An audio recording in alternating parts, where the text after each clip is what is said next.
My son had me arrested at 2 in the morning. Told the police I attacked him. I did not fight it.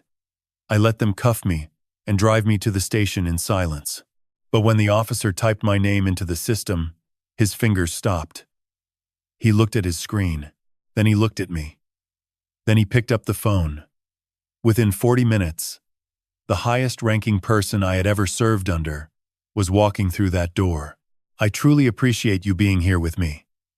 Before we continue, drop a comment and tell me where you are watching from. I would love to see how far this story reaches. Please note, some elements are dramatized for storytelling and educational value, and any resemblance to real people or places is purely coincidental. My name is James Hartwell. Most people call me Jim. I am 64 years old. I live alone in a 2-story cedar house on the northern tip of the Outer Banks, North Carolina. The kind of place where the Atlantic wakes you up every morning whether you want it to or not. I have lived there for 11 years. Retired there. Buried my wife from there. And on March 1st, 2024, at 2 in the morning, my own son called the police and told them I had beaten him. I was not asleep when the knock came. I had been sitting at the kitchen table for almost an hour, fully dressed. Jeans, a gray navy sweatshirt, old boots I wore, when I did not care how I looked. A cup of black coffee sat in front of me going cold. I knew the knock was coming. I just did not know the exact minute. 3 sharp hits on the front door. Not polite. The kind of knock that says we are here on official business and you do not have a choice. I stood up, walked to the door, and opened it. 2 officers stood on my porch. The first was a deputy, early 40s, broad shoulders, close-cropped hair. His badge read Dawson. Behind him stood a woman, late 30s, dark hair pulled tight, sharp eyes that scanned me the way cops scan everyone. Detective Laura Haynes. Neither of them smiled. "Mr. Hartwell," Dawson said, "we have a warrant for your arrest. Assault and battery. I need you to step outside and place your hands behind your back." I nodded. Did not ask questions. I stepped onto the porch, felt the cold March air bite through my sweatshirt, and turned around. The handcuffs clicked around my wrists. Cold steel. Tight. I had felt handcuffs before, 30 years ago during military training in San Diego. But that was practice. This was my front porch at 2 in the morning, and standing 10 feet behind the officers, half hidden in the shadow of my driveway, was my son, Ryan Hartwell, 31 years old, doctor of internal medicine at Duke University Hospital. The boy I had raised alone after his mother died. The boy I had put through medical school and watched walk across a stage in a white coat while I cried like a child in the audience. He stood there in the cold wearing a thin jacket, his face bruised, left cheek swollen, a cut above his right eyebrow. His eyes were red, wet, with tears. He stared at me with an expression that was supposed to look like fear. It did not. I had spent 28 years reading faces in combat zones and operating rooms. I knew what real fear looked like. What I saw on my son was performance. The bruises were fresh. Too fresh. Too symmetrical. The kind of marks you get when you slam your own face into the edge of a table. I had seen self-inflicted injuries 100 times in the military. Ryan was good. But not good enough. I did not say anything to him. He did not say anything to me. Haynes read me my rights. I was not listening. I was watching Ryan. He looked away first. They walked me to the cruiser at the curb. Dawson opened the back door, placed his hand on my head. Standard procedure. I sat down. The door slammed shut. Through the window I saw Ryan in the driveway, phone pressed to his ear, shoulders shaking. I could not tell if he was crying or laughing. From that distance, in that light, they looked the same. The drive to the Dare County station took 22 minutes. I counted every one. Dawson drove. Haynes typed on her phone. Neither spoke. We pulled in at 2:36. A low brick building at the edge of Manteo, fluorescent lights, scuffed linoleum, a vending machine humming in the corner. They walked me to the booking area. A young officer sat behind the desk. Mid-20s, buzz cut. Name tag read, Jennings. Dawson called out. Jennings. Booking. James Hartwell. Assault and battery. Jennings typed my information into the system and hit enter. The screen flashed. Not the normal processing screen. A red warning. Bright block letters, filling the entire monitor. Classified. Naval Intelligence. Level 4. Restricted. Federal clearance required. Do not proceed without authorization. Jennings froze. He stared at the screen, then slowly turned and looked at me. Then back at the screen. Deputy Dawson, he said, his voice half an octave higher. Dawson walked over. Jennings pointed at the monitor. His file is flagged. Military intelligence. It will not let me go any further. Dawson read the warning and his jaw tightened. He pulled out his phone and made a call. Clipped, urgent. Haynes joined him. They spoke in low voices, glancing at me every few seconds. I sat on the metal bench, hands cuffed, and waited. I had been waiting for 3 months. A few more minutes meant nothing. 7 minutes later, a door banged open down the hallway. A man in his 50s strode in. Tall, silver-haired, barrel-chested, captain insignia on his collar. Captain Eugene Holt. Dare County Sheriff. The kind of career lawman who did not appreciate surprises at 2 a.m. Dawson, Holt barked. What is going on? Dawson gestured to the screen. Routine assault arrest, Captain, but his file is locked. Military intelligence. Level 4. Holt read the warning and went very still. He turned and looked at me. Mr. Hartwell, who exactly are you? I met his eyes. I am someone your department should have looked into before sending officers to my house at 2 a.m. Holt pulled Dawson aside. Federal jurisdiction. Classified military. Way above our pay grade. Then he pointed down the hallway. Put him in interview room B. Nobody talks to him. Nobody touches his file. Dawson walked me to a small windowless room. Metal table. 2 chairs. A camera blinking red in the corner. He gestured to a chair. I sat. He left. The lock turned. I leaned back and closed my eyes. Outside, the station hummed with confusion. Holt on the phone, sharp and frustrated. Haynes asking questions. Dawson, pacing. And beyond the walls. Getting closer with every second, the measured click of polished shoes on linoleum. The walk of someone who outranked everyone in that building by a distance they could not comprehend. The door opened at 2:53 a.m. I know the exact time, because there was a clock on the wall above the camera, and I had been watching it since Dawson left me alone. She walked in the way she had always walked into every room for the past 30 years. Straight back. Chin level. Eyes that assessed everything in a single sweep and dismissed what did not matter. Admiral Patricia Reeves, United States Navy, retired, 62 years old. Silver hair cut just above the collar. A dark blue overcoat over civilian clothes, which meant she had dressed fast and driven even faster. She closed the door behind her without looking back. For a moment, neither of us spoke. She stood there, arms crossed, studying me the way a commanding officer studies a soldier she has not seen in years, but never stopped worrying about. I studied her back. She looked the same, a few more lines around the eyes. A little thinner in the face, but the same steel underneath. Surgeon, she said quietly. That name. I had not heard it in 3 years. Not since the retirement ceremony at Naval Medical Center, Portsmouth, when she had pinned the Distinguished Service Medal on my chest and told 400 people that I was the finest combat surgeon the Navy had ever produced.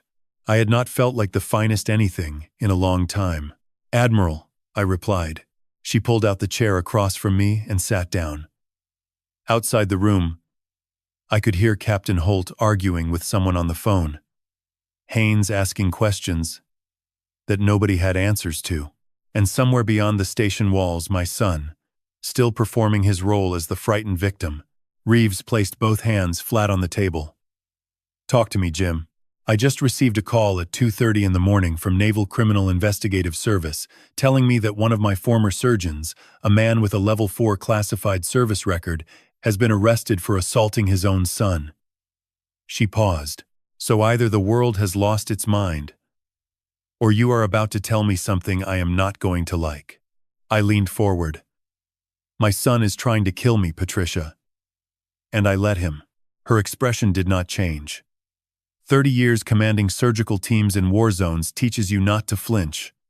But I saw it. A slight tightening around her jaw. The way her fingers pressed a fraction harder against the table.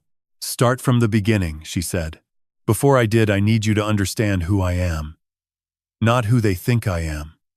Not the old man in handcuffs they dragged in here tonight. Who I actually am. My name is Dr. James Edward Hartwell. I served 28 years in the United States Navy. As a combat trauma surgeon, I operated in field hospitals in Iraq, Afghanistan, Kuwait, and 3 locations I am still not permitted to name. I performed over 2,000 surgeries under conditions that most civilian doctors cannot imagine. 60-hour shifts. Generators failing mid-operation. Incoming mortar fire shaking the walls while I held a man his heart in my hands and tried to keep it beating. I earned the nickname Surgeon. Not because of my title, but because of my hands. Steady hands. The kind of hands that did not shake when everything around them was falling apart. In 28 years of cutting, stitching, and putting people back together in the worst places on earth, my hands never once trembled. I retired in 2021 at 61 years old. Moved to the Outer Banks because my wife Claire had always loved the ocean. She never got to live there with me. Claire passed in 2019. Heart failure. She was 57. One morning she was planting flowers in our backyard in Norfolk. By that afternoon she was gone. The doctors said it was sudden. Massive cardiac event. No warning signs. I had spent my entire career saving strangers on operating tables, and I could not save the one person who mattered most. After she died, something broke between me and Ryan. Not immediately. Not obviously. But the thread that held us together, the thread that Claire had always been, started to fray. He stopped calling as often, stopped visiting on holidays. When he did come, the conversations felt rehearsed.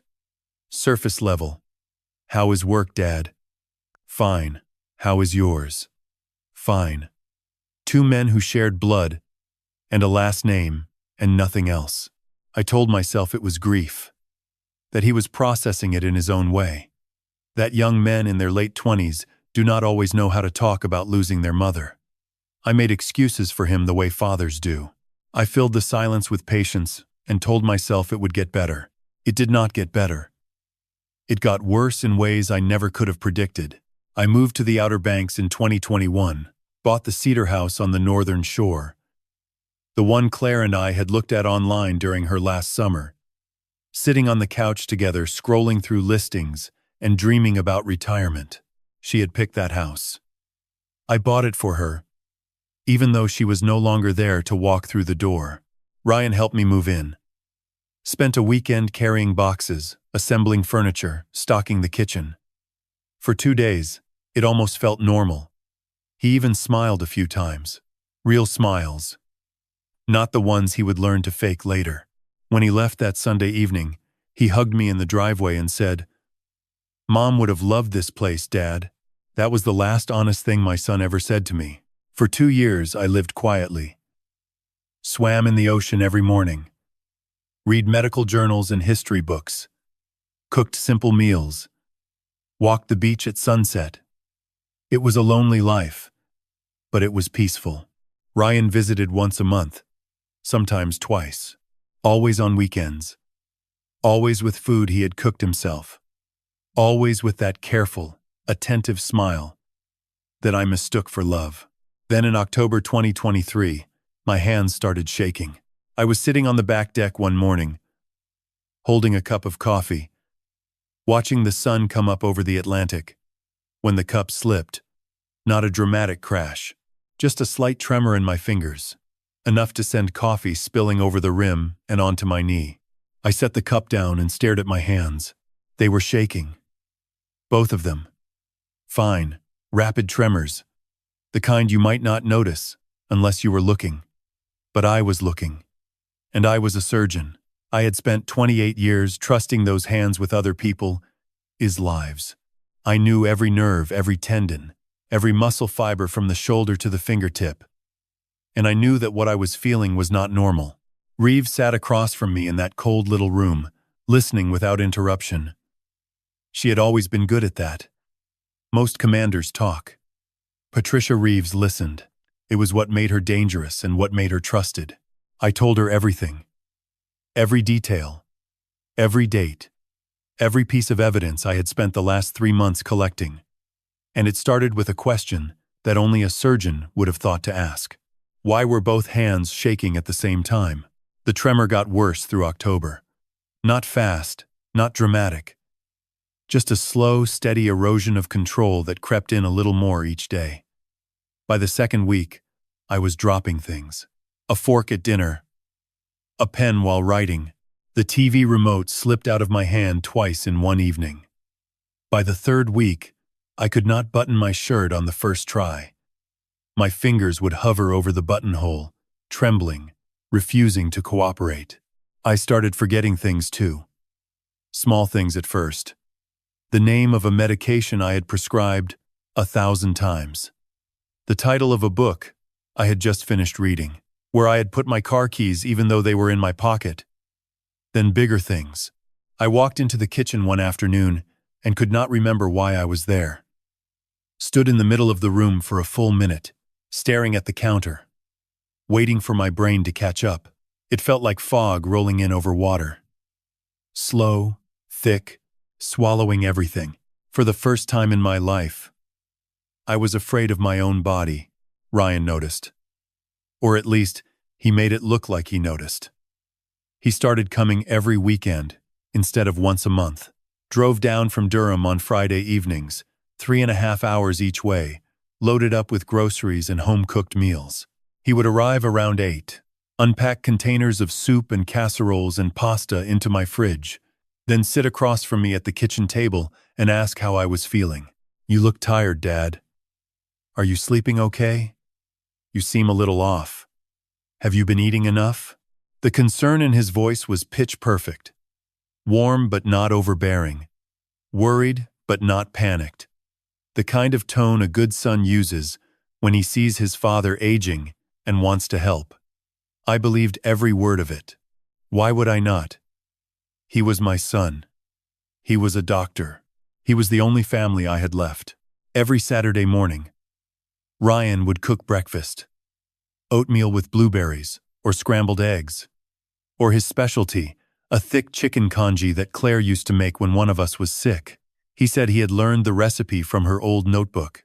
That detail alone was enough to make me trust him completely. Claire's recipe. Claire's handwriting. The last thread connecting the three of us. He would set the bowl in front of me, pour himself a cup of coffee, and sit down. We would eat together. Talk about his patients at Duke. Talk about the weather. Talk about nothing important. And every Monday morning, after he left, the tremor would be worse. The fog thicker. The forgetting deeper. I did not connect those two things. Not yet. In early November, Ryan brought someone with him. A man I had never met. Mid-50s, graying hair, wire-rimmed glasses, the kind of polished appearance that says, medical professional. Ryan introduced him at the front door. "Dad, this is Dr. Alan Pritchard. He is a neurologist I work with at Duke. I told him about your symptoms, and he offered to come take a look. Just a checkup, nothing formal." Pritchard shook my hand. Firm grip. Professional smile. "Nice to meet you, Mr. Hartwell. Ryan speaks very highly of you. I let them in. I had no reason not to. My son had brought a specialist to examine me. That was thoughtful. That was caring. That was exactly what a good son would do. Pritchard spent 45 minutes examining me. He tested my reflexes, my coordination, my grip strength, my cognitive function. He asked me to walk in a straight line, touch my nose with my eyes closed, count backward from 100 by sevens, standard neurological assessment. I had administered similar tests myself hundreds of times on soldiers with traumatic brain injuries. When he finished, he sat down across from me in the living room. Ryan stood behind him, leaning against the door frame, arms crossed, face arranged in an expression of grave concern. "Mr. Hartwell," Pritchard said, removing his glasses and cleaning them slowly. "Based on what I am seeing today, the bilateral tremor, the cognitive lapses, the coordination difficulties, I believe you are showing early signs of Parkinson's disease." The room went quiet. Outside, I could hear the ocean, waves breaking against the shore the way they always did, indifferent to whatever was happening inside my house. "Parkinson is," I repeated. Pritchard nodded. "Early stage. The tremor pattern is consistent with it. I would recommend a full workup at Duke, MRI, dopamine transporter scan, blood panels. But based on this initial assessment, I am fairly confident in the preliminary diagnosis." Ryan stepped forward. "Dad, we will figure this out. I will set up the appointments myself. We will get you the best care possible." I looked at my hands. They were shaking in my lap, both of them, trembling like leaves in a wind I could not feel. Those hands had held beating hearts, had stitched arteries back together under mortar fire, had saved over 2,000 lives in 28 years. And now they could not hold a coffee cup. Pritchard left his card on the kitchen counter. Ryan hugged me at the door and told me not to worry. I stood on the porch and watched them drive away together in Ryan's car. Then I went back inside, sat in Claire's old rocking chair on the back deck, and stared at the ocean until the sun went down. That night, I could not sleep. I lay in bed, listening to the waves and thinking about Parkinson's disease. Not about having it, about the diagnosis itself. Because something was wrong. I had treated soldiers with Parkinson's. Not many, but enough. Early onset cases triggered by chemical exposure, Agent Orange descendants, burn pit veterans, men who had breathed in things the military swore were safe. I knew the disease. I knew its signature. Parkinson's disease begins unilaterally, one side of the body. Always. The tremor starts in one hand, or one foot, or one leg. It can take months or years before it crosses to the other side. Every neurology textbook in every medical school on earth says the same thing. Unilateral onset. No exceptions. My tremor was in both hands. Simultaneously. From the very first day. In 28 years of surgery, I had never seen idiopathic Parkinson's present bilaterally from the start. Not once. Not in a single patient. Not in a single case study. It does not happen. 1. End of lace. Hules. Which meant one of two things. Either I had an extraordinarily rare neurological condition that defied every piece of medical literature I had ever read, or the tremor was not Parkinson, is at all. I sat up in bed. The clock read 1:47 in the morning. The ocean roared outside my window. And for the first time in weeks, the fog in my head parted just enough for a single clear thought to break through. The symptoms only got worse after Ryan visited. I did what any scientist would do. I started keeping a log.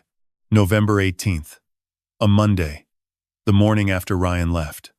Tremor severity, on a scale of 1 to 10. 7. Cognitive fog. Heavy. I forgot the word for stethoscope during a phone call with an old colleague. Dropped a glass in the kitchen. Could not focus enough to finish a newspaper article. November 19th. Tuesday. Tremor. 6. Fog. Moderate. I remembered the word stethoscope. Finish the article. November 20th. Wednesday. Tremor. 5. Fog. Lighter. Made it through an entire day without dropping anything. By Thursday, the tremor was a 4. By Friday morning, a 3. My head was clearer than it had been in weeks. I could read for hours. I could button my shirt on the first try. I felt almost normal. Then Ryan arrived Friday evening. He brought groceries, cooked dinner, chicken and rice with a side salad. We ate together, talked about his patients, watched the news. Saturday morning he made congee. Clara's recipe.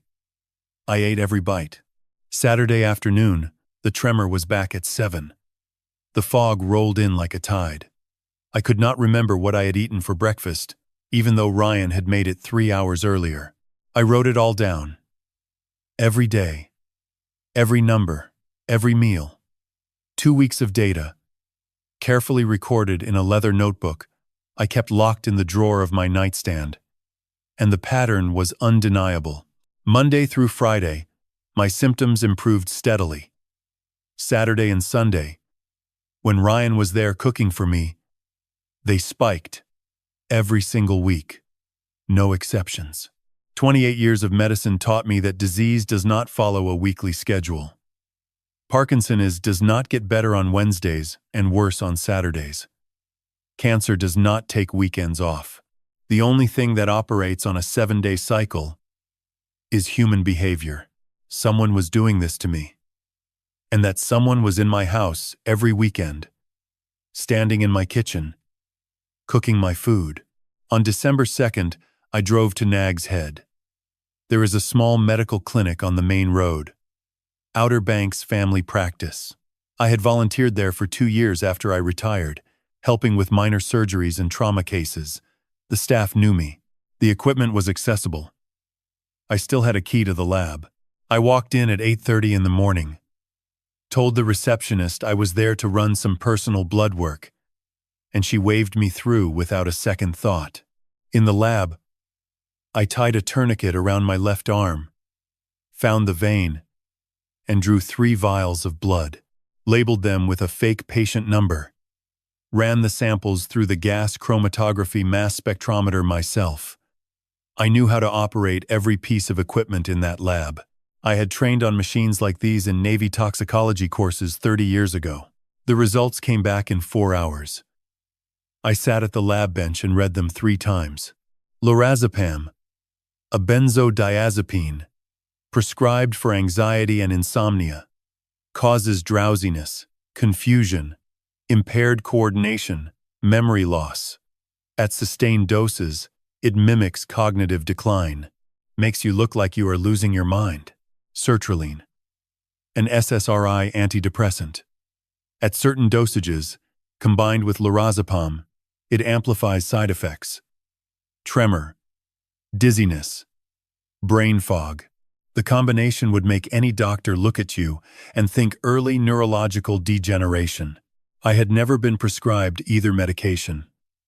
Not once in my entire life. They were in my blood because someone had put them there.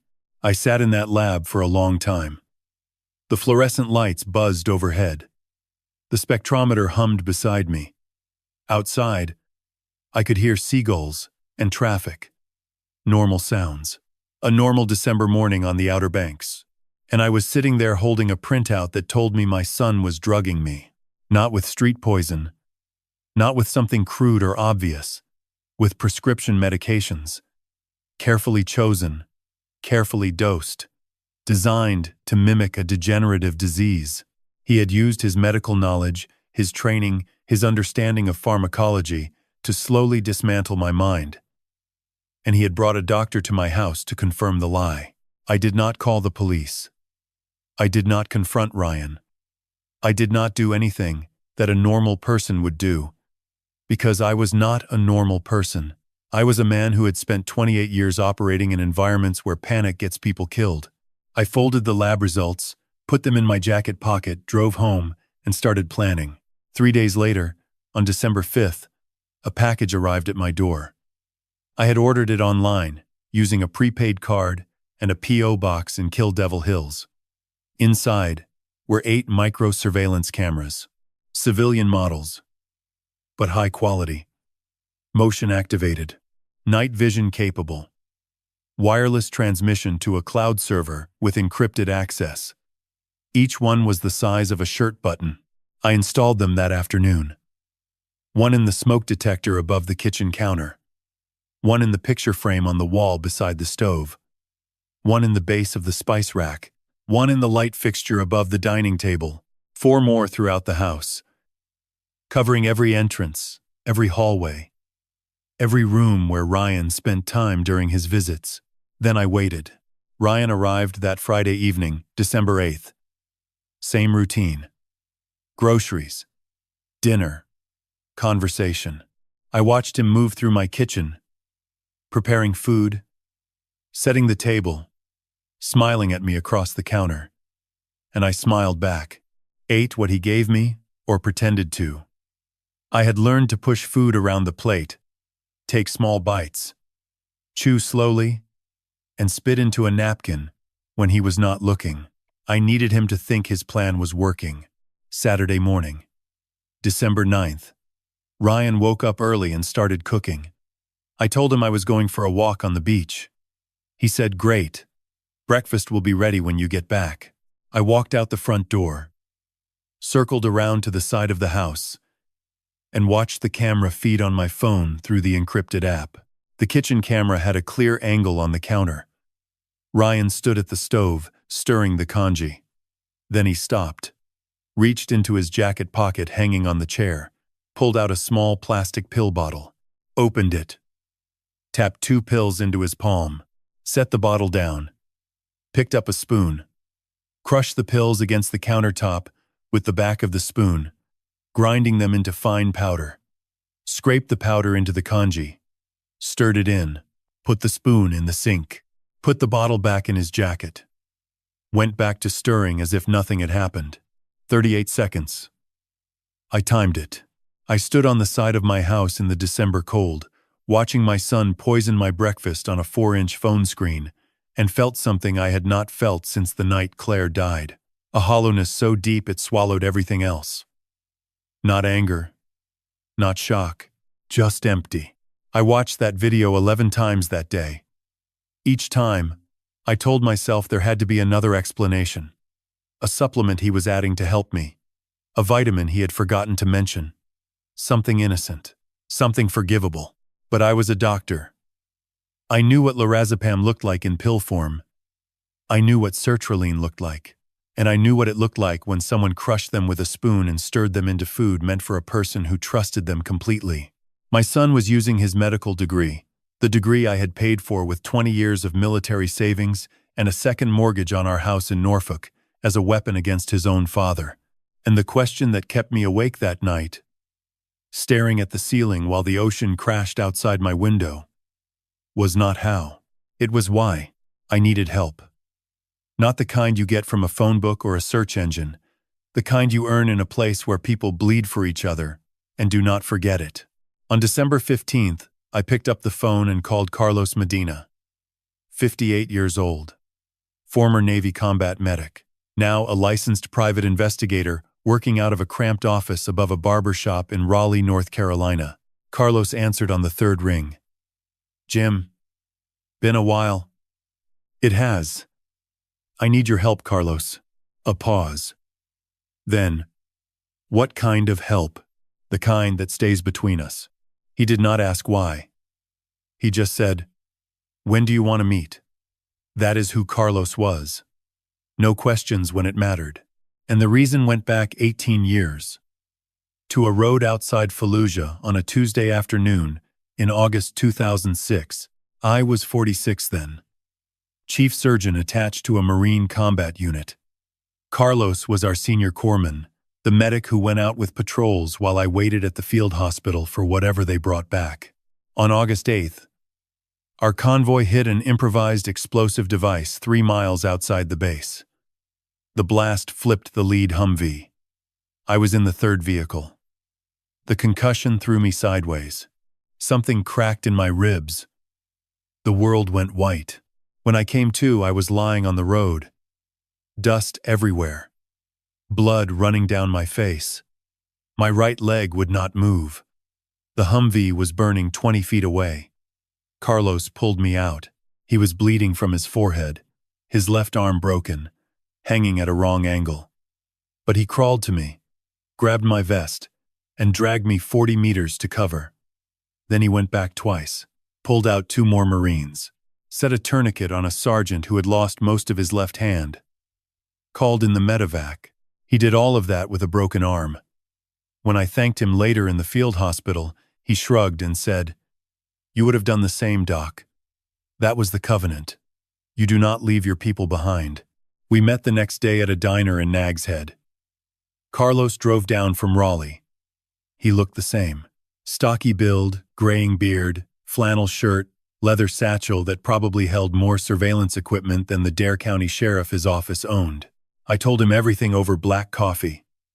The tremor, the log, the blood test, the cameras, the video of Ryan crushing pills into my congee. 38 seconds. Carlos listened without interruption. When I finished, he set down his coffee. "Your own son," he said. "My own son." He opened his satchel and pulled out a legal pad. "What do you need?" "I need to know why. The drugs, the fake diagnosis, it all points at my finances. But Ryan is a doctor. He makes good money. Why risk everything to steal from me?" Carlos nodded. "I will start with his financials. Bank records, credit reports, spending patterns. What else? Follow him. I need to know who he sees, where he goes, when he is not at Duke. If other people are involved, I need names. Timeline. Fast as you can. But careful. He cannot know." Carlos closed the pad. "Jim, you know what this means. If I find what you think I am going to find, your son goes to prison." "I know. You ready for that?" I thought about the video. Ryan crushing pills with a spoon. Claire's congee recipe, turned into a weapon. I am ready. Carlos left that morning. 4 days later, on December 20th, he called me at 9 in the evening. "I found something," he said. "You are not going to like it. Tell me, your son has a girlfriend. Vanessa Cole, 28 years old, financial accountant at a firm in Durham. They have been together about a year, kept it quiet, no social media. She is smart, Jim. Educated. Not the kind of person you would expect mixed up in something like this." "How did you find her?" "Followed Ryan after his shift at Duke last Thursday. He drove to an Italian restaurant in downtown Durham. Upscale. Cloth napkins. Wine list. She was already there. Dark hair. Business clothes. Expensive handbag. Corner booth. 2 hours. Carlos paused. I had a directional microphone. Got most of the conversation. You want to hear it? Send it. 5 minutes later, an audio file hit my phone. I sat in my kitchen, the same kitchen where Ryan had crushed pills into my breakfast, and pressed play. 2 voices. Ryan is confident and familiar, and a woman is I had never heard. Calm, precise, organized. Ryan spoke first. "We need to move the timeline up. He is getting worse, but not fast enough. If we wait until March, Tony is going to lose patience." Vanessa replied. "We stay on schedule. The guardianship petition needs the medical records first. Pritchard is report, your visits, the pattern of decline. It has to look organic. If we rush it, it falls apart." "What about the house?" Ryan said. "I already had it appraised. 1.5 million. Once the guardianship goes through, you sign as conservator. List it. Close by spring. Between the house, his pension, and savings, we are looking at close to 3 million. Plenty to clear the debt and disappear." I stopped the recording. Ruined. Played that last part again. "Clear the debt and disappear." "What debt?" Ryan was a doctor at Duke University Hospital. Salaried, benefits. What kind of debt requires selling your father his house and stealing his pension to clear? I called Carlos back. What debt is she talking about? That is the part you are really not going to like. Your son owes money, Jim. A lot of money. To someone you do not want to owe money to. I am still pulling details, but I should have the full picture by the end of the month. Who? Carlos went quiet for a moment. I could hear him breathing, choosing his words. A man named Tony Marchetti, out of Wilmington. And from what I am seeing so far, he is not the kind of man who sends polite reminders. I sat at my kitchen table long after Carlos hung up. The house was dark. The ocean crashed outside. My son owed money to a dangerous man, and I was the payment plan. Carlos handed me the file on January 2nd at his office in Raleigh. A second-floor room above the barber shop, small and cluttered. The air conditioner rattling against the window. His desk was buried under folders and coffee-stained legal pads. He pushed a manila envelope across the table. 2 inches thick. It is all in there, he said. Financials, phone records, surveillance photos, background checks, everything I could pull in 2 weeks. I opened the envelope and spread the contents across his desk. The first page was a financial summary. Ryan is bank statements going back 18 months. What I saw made my stomach turn. Your son started gambling online in June of last year, Carlos said. Sports betting mostly. Started small, a few hundred here and there. By August, he was placing $10,000 bets on single games. By September, he was losing more than he was making at Duke. How much total? Carlos pointed to a number circled in red at the bottom of the page. $350,000. I stared at the number. $350,000. Ryan's salary at Duke was around $200,000 a year. Good money. More than enough for a single man in Durham, but not enough to cover $350,000 in gambling losses. He did not lose it all to the internet. Carlos continued. He lost it to Tony Marchetti. He pulled out a photograph. Surveillance shot. Taken from across a parking lot. A man standing beside a black Mercedes outside a warehouse in Wilmington. Mid-50s. Thick neck. Silver hair slicked back. Dark overcoat. The kind of man who looked like he had never done manual labor, but had paid plenty of people who did. Tony Marchetti, Carlos said. 52 years old. Born in Newark, New Jersey. Moved to Wilmington 8 years ago. On paper, he owns a seafood distribution company. Off paper, he runs one of the largest underground lending operations on the North Carolina coast. Loan sharking. High interest. No paperwork. No mercy. His clients are gamblers, addicts, small business owners who cannot get bank loans. He lends at 40% interest and collects with a crew of enforcers who do not ask twice. Carlos flipped to another page. Ryan started borrowing from Marchetti in August. Small amounts at first. $20,000 to cover a losing streak. Then $50 to cover the 20+ interest. Then $100 to cover the 50. Classic debt spiral. By October, he owed $350, and Marchetti gave him a deadline. 60 days. 60 days, I repeated. Carlos nodded. Which lines up perfectly with when Ryan started drugging you. October. He needed money fast, and you were the only source big enough to cover it. I sat back in the chair and let the pieces fall into place. Ryan is gambling. Debt was the engine driving everything. The drugs. The fake Parkinson is diagnosis. The guardianship petition. Vanessa is financial planning. It was all built on one foundation. My son owed a dangerous man $350,000, and he was planning to pay it with my life. What about Vanessa's role? I asked. Carlos pulled out another section. She is the architect. Ryan is the face. The doctor who visits his sick father every weekend. But Vanessa is the one building the financial infrastructure. She set up a shell company in Delaware. Meridian Capital Partners. Filed the paperwork herself. Through that company, she opened an offshore account in the Cayman Islands. That is where the money goes, once they sell your house and liquidate your assets. How much are they planning to take? Carlos pointed to a spreadsheet. House. 1.5 million. Your Navy pension.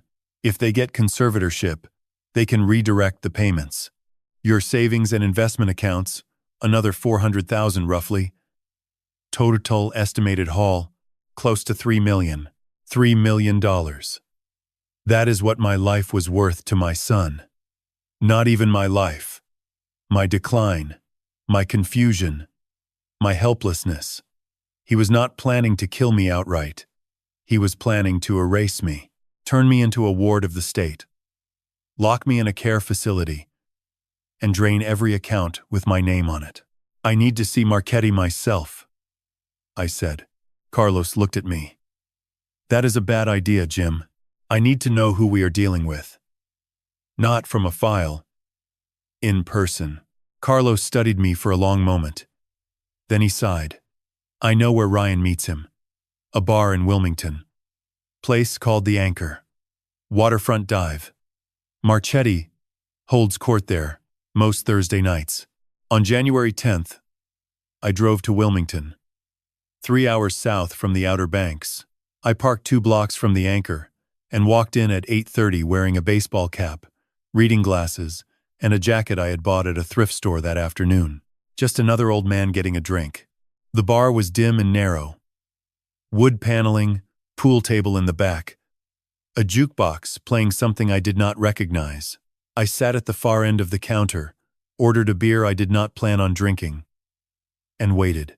Ryan arrived at 9:15. He walked in through the front door, looking nothing like the confident doctor I knew. His shoulders were hunched. His eyes darted around the room. He looked like a man walking into a place he did not want to be. Tony Marchetti was already there. Corner booth. 2 men flanking him. One of them was younger, early 30s, muscular, with a scorpion tattoo on his right wrist. I made a mental note of that tattoo. Ryan sat down across from Tony. I activated the directional microphone in my jacket pocket and aimed it at their table. Tony's voice was flat and cold. Where is my money, Ryan? I am working on it. The guardianship petition goes to court next month. Once I have conservatorship, I can start moving assets. Next month. Tony leaned forward. I gave you 60 days. That was November. It is January. You are out of time. Ryan's voice cracked. Please, just give me until March. The house sale closes in March. 1.5 million. You will get everything you are owed. A long silence. Then Tony spoke again, quieter now, which somehow made it worse. Your old man signs before March, or I come, collect myself, and Ryan. I do not collect money. Ryan nodded quickly, stood up, and left without looking back. He walked past me at the bar close enough that I could have reached out and touched his shoulder. He did not see me. I sat there for another 20 minutes watching Tony Marchetti laugh with his men, drinking whiskey, utterly unconcerned. And I felt something I did not expect. For 1 second, just one, I felt sorry for my son. He was drowning, crushed between a shark who would break his legs and his own greed that had led him to the shark in the first place.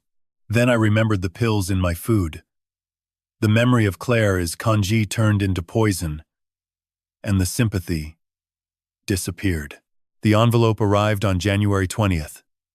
Plain white. Dare County Superior Court, stamped in the upper left corner. No return name. Just the seal of the state of North Carolina and a case number I did not recognize. I was standing at the mailbox in my driveway, sorting through the usual bills and catalogs when I saw it. I knew what it was before I opened it. You do not get mail from a county court on a Monday morning unless someone has filed something against you. I carried it inside, sat down at the kitchen table, and opened it carefully. The document was 12 pages long. Typed, formatted, professional. At the top, in bold letters, it read, Petition for Emergency Guardianship. In the matter of James Edward Hartwell, Respondent. My son was asking a judge to declare me mentally incompetent, to strip me of my legal rights, to appoint himself as my conservator with full authority over my finances, my property, my medical decisions, and my daily life. And he had built his case with the precision of a man who had been planning this for months. I read every page, slowly, carefully, the way I used to read preoperative reports before a complex surgery. Every detail mattered. Page 1 was the petition itself, filed by Ryan James Hartwell, MD, son of the respondent. It stated that I was suffering from progressive cognitive decline consistent with early-stage Parkinson's disease, that I was no longer capable of managing my own affairs, that I posed a risk to myself and potentially to others, that immediate court intervention was necessary to protect my well-being and my assets. Pages 2 through 4 were the medical documentation. Dr. Alan Pritchard's report. Dated November 15, 2023, the day he had walked into my house with Ryan and spent 45 minutes pretending to examine me. His report was thorough, detailed, and entirely fabricated. Bilateral resting tremor, impaired executive function, short-term memory deficits, reduced fine motor control. Preliminary diagnosis consistent with Parkinson is disease. Early onset. Recommendation for immediate neurological follow-up and consideration of supervised living arrangement. Every word was a lie. Pritchard had never ordered a scan, never drawn blood, never requested an MRI or a dopamine transporter test. He had walked into my house, performed a basic neurological screening, and written a report that said exactly what Ryan had paid him to say. Page 5 was the first supporting affidavit. Melissa Warren. I knew Melissa. She lived 3 houses down from me on the same stretch of Shoreline Road. 48 years old. Divorced. 2 kids in college. She worked part-time at a gift shop in Manteo and spent most of her evenings on her porch drinking wine and watching the sunset. We were not close, but we were friendly. She waved when she saw me walking on the beach. I had helped her carry groceries once when her car broke down in the driveway. Her affidavit stated that she had observed me on multiple occasions exhibiting signs of confusion and disorientation, that she had seen me wander into her yard twice in November, appearing lost, that I had knocked on her door one evening asking what day it was, that she was genuinely concerned for my safety and believed I needed professional supervision. None of it was true. I had never wandered into her yard. I had never knocked on her door. I had never asked anyone what day it was. Melissa Warren had written a statement full of lies and signed her name at the bottom. I set the page down and wondered how much Ryan had paid her. Page 6 was the second affidavit. Greg Hollister. I did not know Greg Hollister. The name meant nothing to me. His statement identified him as a former business associate who had worked with me on an investment property in Dare County. He claimed I had mismanaged shared funds, made irrational financial decisions, and refused to provide accounting for transactions totaling over $50,000. He stated that he believed I was no longer mentally competent to handle financial matters. I had never owned an investment property. I had never entered a business arrangement with anyone named Greg Hollister. I had never met the man in my life. His entire affidavit was fiction. I called Carlos that afternoon. I need backgrounds on 2 people. Melissa Warren, my neighbor, and a man named Greg Hollister, listed as a business associate in a court filing. I have never heard of him. Carlos called back in 3 hours. Melissa Warren, 48, divorced, behind on her mortgage, 2 months of late payments, credit card debt, around $12,000. She is broke, Jim. And Hollister, Greg Hollister, 45, lives in Wilmington, 2 prior convictions, 1 for check fraud, 1 for filing false insurance claims. And here is the interesting part. He works for Tony Marchetti, off the books, runs errands, delivers messages, collects debts. He is Tony, is utility man. So Ryan got my neighbor to lie by paying her bills. And Tony sent one of his own people to fabricate a business relationship that never existed. That is what it looks like, Carlos said. They are building a cage around you, Jim. Medical records from a fake doctor. Testimony from a paid neighbor. A false affidavit from a convicted fraudster connected to the man your son owes $350,000. I sat at the table with the petition spread out in front of me. 12 pages. 3 liars. 1 son. And a court date that would determine whether I spent the rest of my life in a facility while Ryan sold my house and handed the money to Tony Marchetti. Every page was a weapon. Every signature was a nail in a coffin they were building for me before I was even dead. I closed the file and stood up. Through the window I could see the ocean, gray and churning under a January sky. I had spent 28 years cutting people open and putting them back together. I knew how the human body worked. I knew where it was strong and where it was fragile. And I knew that every system, no matter how carefully constructed, has a weakness. It was time to find theirs. I called Ryan on the morning of January 25th and asked him to come to the house. Told him I wanted to talk about the future, about the guardianship, about making things easier for both of us. He arrived at 4 in the afternoon. Drove down from Durham in his silver Audi, the one that cost more than most people make in a year. He walked through the front door wearing a cashmere sweater and leather shoes, carrying a bag of groceries like he always did. Smiling like he always did. "Hey, Dad. How are you feeling today?" I was standing in the living room. The curtains were open. Gray January light came through the windows. The ocean was visible in the distance, dark and restless under a low sky. "Sit down, Ryan." Something in my voice made him pause. The smile stayed on his face, but his eyes shifted. Just a fraction. The way a man's eyes shift when he is recalculating. He set the groceries on the counter and sat down on the couch across from me. I remained standing. On the coffee table between us, I had placed a manila folder. "What is that?" he asked. "Open it." He hesitated, then reached forward and opened the folder. Inside were 4 documents. The lab report showing lorazepam and sertraline in my blood. A printout of the surveillance video timestamp. 2 photographs Carlos had taken of Ryan and Tony Marchetti at the Anchor in Wilmington. Ryan looked at the lab report first. His eyes moved across the page. Then the photographs. His face did not change, but his hand tightened on the edge of the paper. "Where did you get these?" he said quietly. "Does it matter?" He closed the folder and set it back on the table. Looked up at me. And then he did exactly what I expected him to do. He lied. "Dad, I do not know what this is. Someone is feeding you false information. These lab results could be from anywhere. Those photographs are out of context. I had dinner with a client in Wilmington. That is all." His voice was steady, calm, practiced. The voice of a man who had rehearsed this moment in his head and believed he could talk his way through it. I did not respond. I picked up my phone from the side table, opened the camera app, and pressed play on the video. Then I turned the screen toward him. The kitchen camera. December 10th, 6:47 in the morning.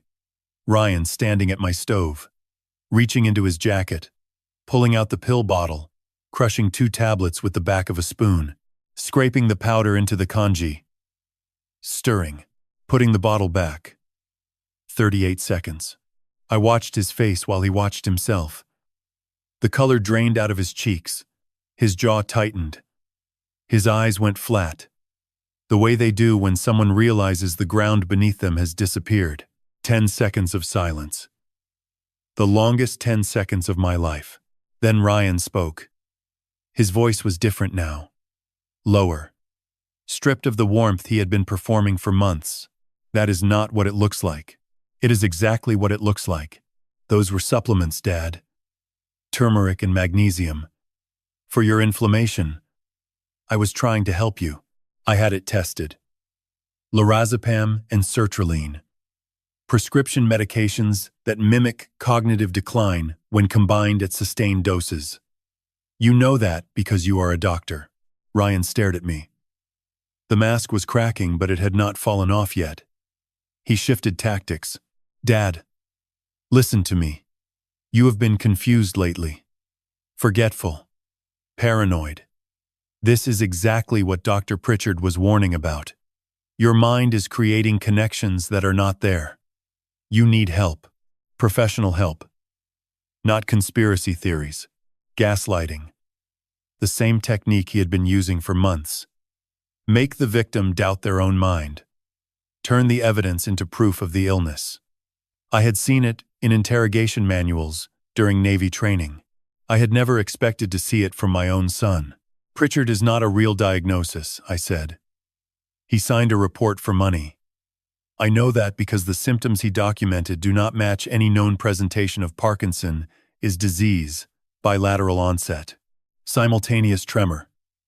No asymmetry. It does not exist in the medical literature. You know that too. Ryan said nothing. I also know about Vanessa Cole. About the restaurant in Durham. About the offshore account in the Cayman Islands through a shell company called Meridian Capital Partners, registered in Delaware. His face went white. And I know about Tony Marchetti. $350,000. 60-day deadline. A bar in Wilmington, called The Anchor. I was sitting 15 feet from you when he told you to make me sign before March, or he would come collect himself. Ryan stood up. His hands were shaking. Not the careful, controlled hands of a physician. The hands of a man who had just watched every exit close. You followed me, he said. I did what I had to do. You had no right. I had every right. You are drugging me, Ryan. You are stealing my identity. You are trying to have me declared incompetent so you can sell my house and hand the money to a loan shark. His voice rose. You do not understand. You do not know what Tony will do. He will kill me, Dad.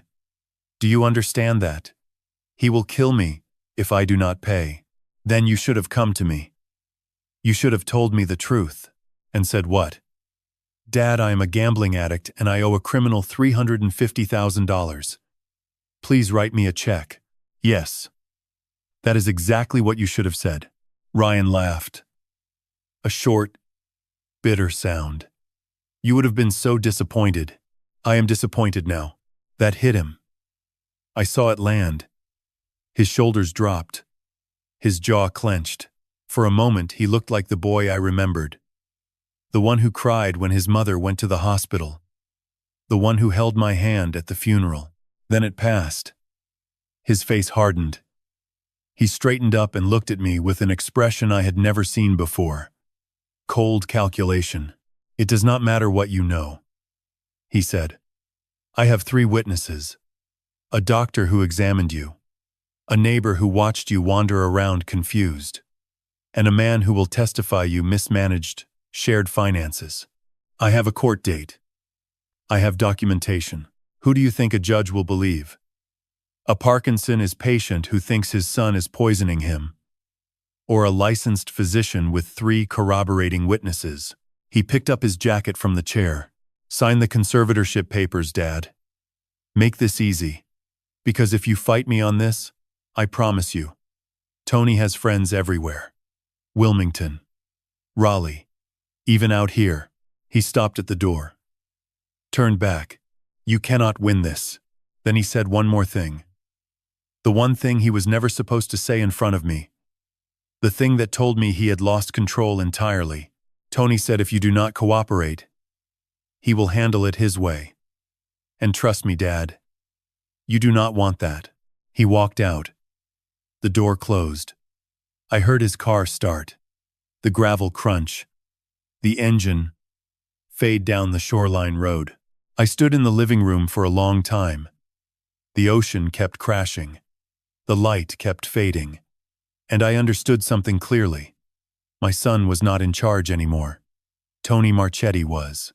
Ryan was a puppet, desperate and terrified, being pulled in 2 directions by his own greed and someone else's violence. That made him unpredictable.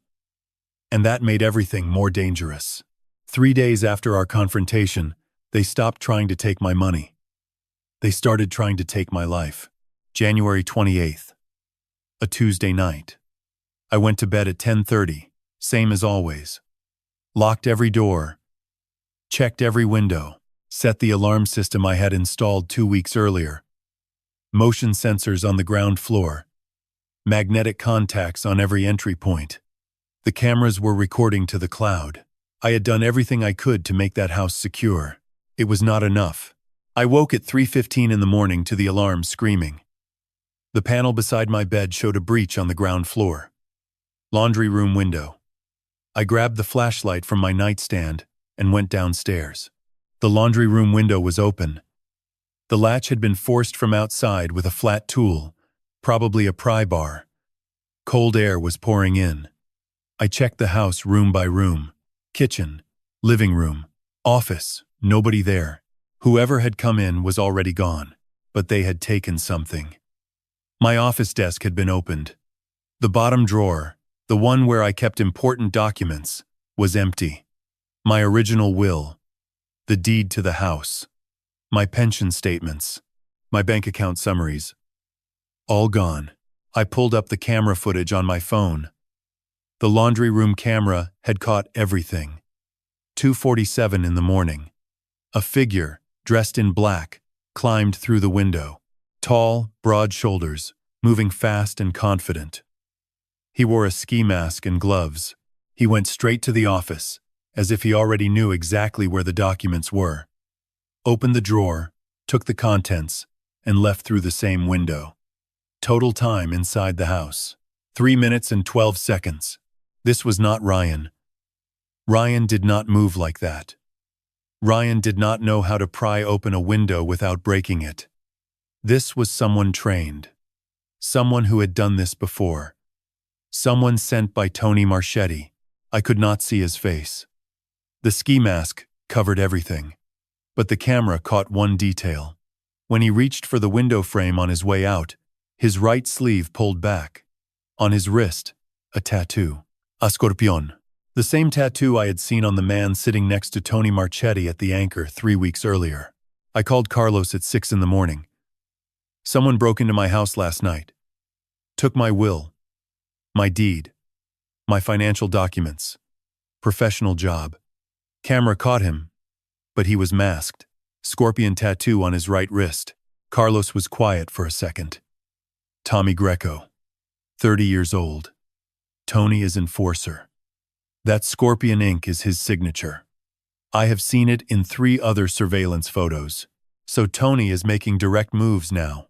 Looks like it. Your son cannot get you to sign, so Tony is taking matters into his own hands. Stealing the documents gives them originals to forge. They can fabricate a new will, a transfer of deed, power of attorney. All they need is your signature. And with the originals in hand, they have samples to copy. I stood in my kitchen looking out at the ocean. The sun was coming up. Orange light on gray water. A beautiful morning in a house that was no longer safe. 6 days later, they tried to kill me. February 3rd. A Monday morning. Clear skies, cold wind, the ocean choppy but manageable. I kept a 22-foot fishing boat at a small marina in Wanchese, 15 minutes south of my house. Every Monday and Thursday, weather permitting, I took it out at dawn. 2 hours on the water. Alone. It was the only routine I had not changed since all of this started. Because I needed Ryan and Tony to believe I was still living my normal life.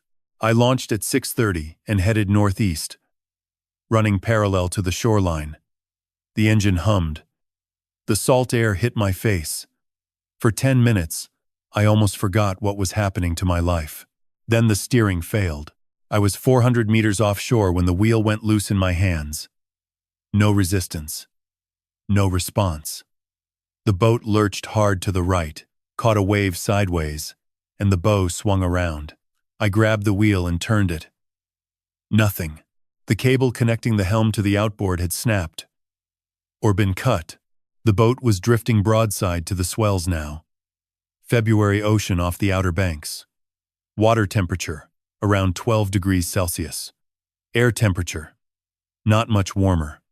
Waves rolling at 3 to 4 feet, not deadly on their own, But a drifting boat in winter swells without steering will eventually capsize. It is not a question of if, it is a question of when. I did not panic. 28 years in the Navy included cold water survival training at Naval Station Great Lakes. I knew the numbers. At 12 degrees, a person in the water has 15 to 45 minutes before hypothermia sets in. Core temperature drops below 35 degrees, muscle coordination fails. Below 32, you lose consciousness. Below 30, your heart stops. I had to get to shore. I cut the engine, grabbed my life vest from the storage compartment, buckled it on, checked my phone. Waterproof case. Full signal. I could have called the Coast Guard. I did not. If I called for rescue, there would be a report. Questions. Investigation. Ryan and Tony would know I was on to them. Instead, I lowered myself over the side of the boat and into the Atlantic Ocean. The cold hit me like a wall. Every nerve in my body screamed. My lungs seized. My muscles clenched. The instinct was to gasp, to thrash, to fight the water. I did none of those things. I controlled my breathing. Slow inhale through the nose, slow exhale through the mouth. 4-count rhythm. The same technique I had taught young sailors during survival drills. 400 meters to shore. I started swimming. Combat side stroke. Steady, efficient, conserving energy. The swells pushed me sideways. I corrected. The cold crept into my arms and legs. I kept going. Halfway there, my left hand went numb. Then my right. The hands that had performed 2,000 surgeries could no longer feel the water. I switched to a modified backstroke, using my arms as paddles, kicking hard, 300 meters. 200. The cold was inside my chest now. My thoughts started to blur. I thought about Claire. I thought about Ryan standing in my kitchen crushing pills. My son did this. The anger was like a furnace. It burned through the cold and kept my legs moving. 100 meters. I could see the sand. 50. My knees hit the bottom. I crawled the last 10 meters on my hands and knees and collapsed face down on the beach. I lay there for 5 minutes, breathing, shaking, alive. When I could stand, I walked back to the marina, found a mechanic I knew, asked him to tow the boat in and check the steering cable. He called me an hour later.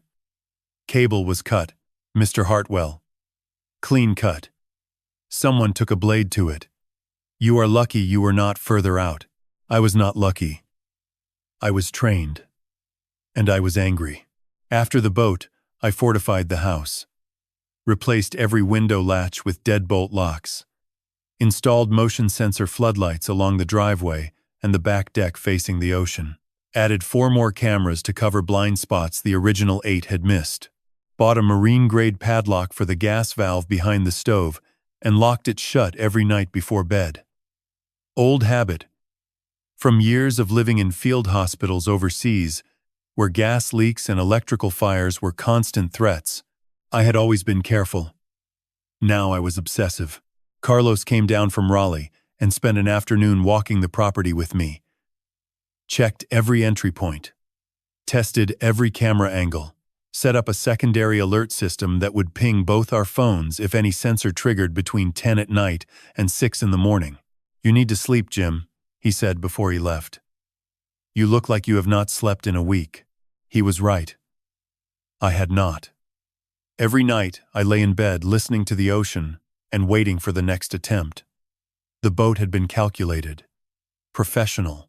Someone who knew my routine had crawled under that hull and severed the steering cable knowing I would be 400 meters offshore when it failed. If I had been older, slower, less trained, I would be at the bottom of the Atlantic. They would try again. I knew it. Carlos knew it. The only question was when and how. 5 days later, I got my answer. February 8th. A Saturday night. I had gone to bed at 10:15. Checked the gas valve. Locked. Checked the windows. Locked. Checked the cameras on my phone. All 12 feeds clear. The house was sealed. The alarm was set.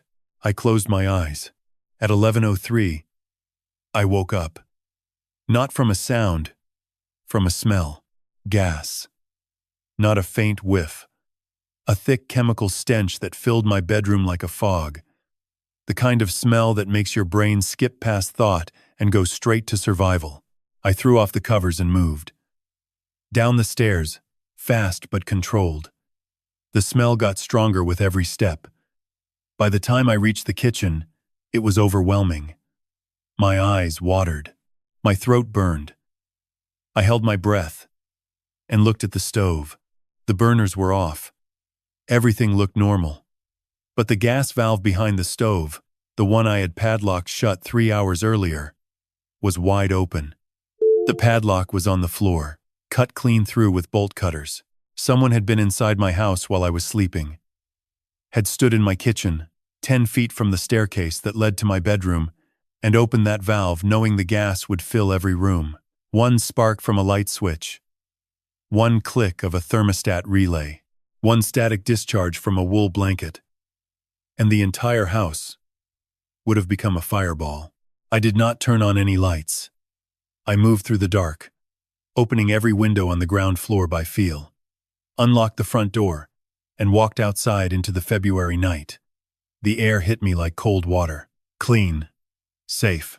I stood on the front porch breathing hard and pulled out my phone. The camera app loaded in 3 seconds. I scrubbed backward through the footage. 11:03. Me waking up. 10:52. Empty house. 10:47. Empty. 10:45. There. The laundry room window. The same window as last time.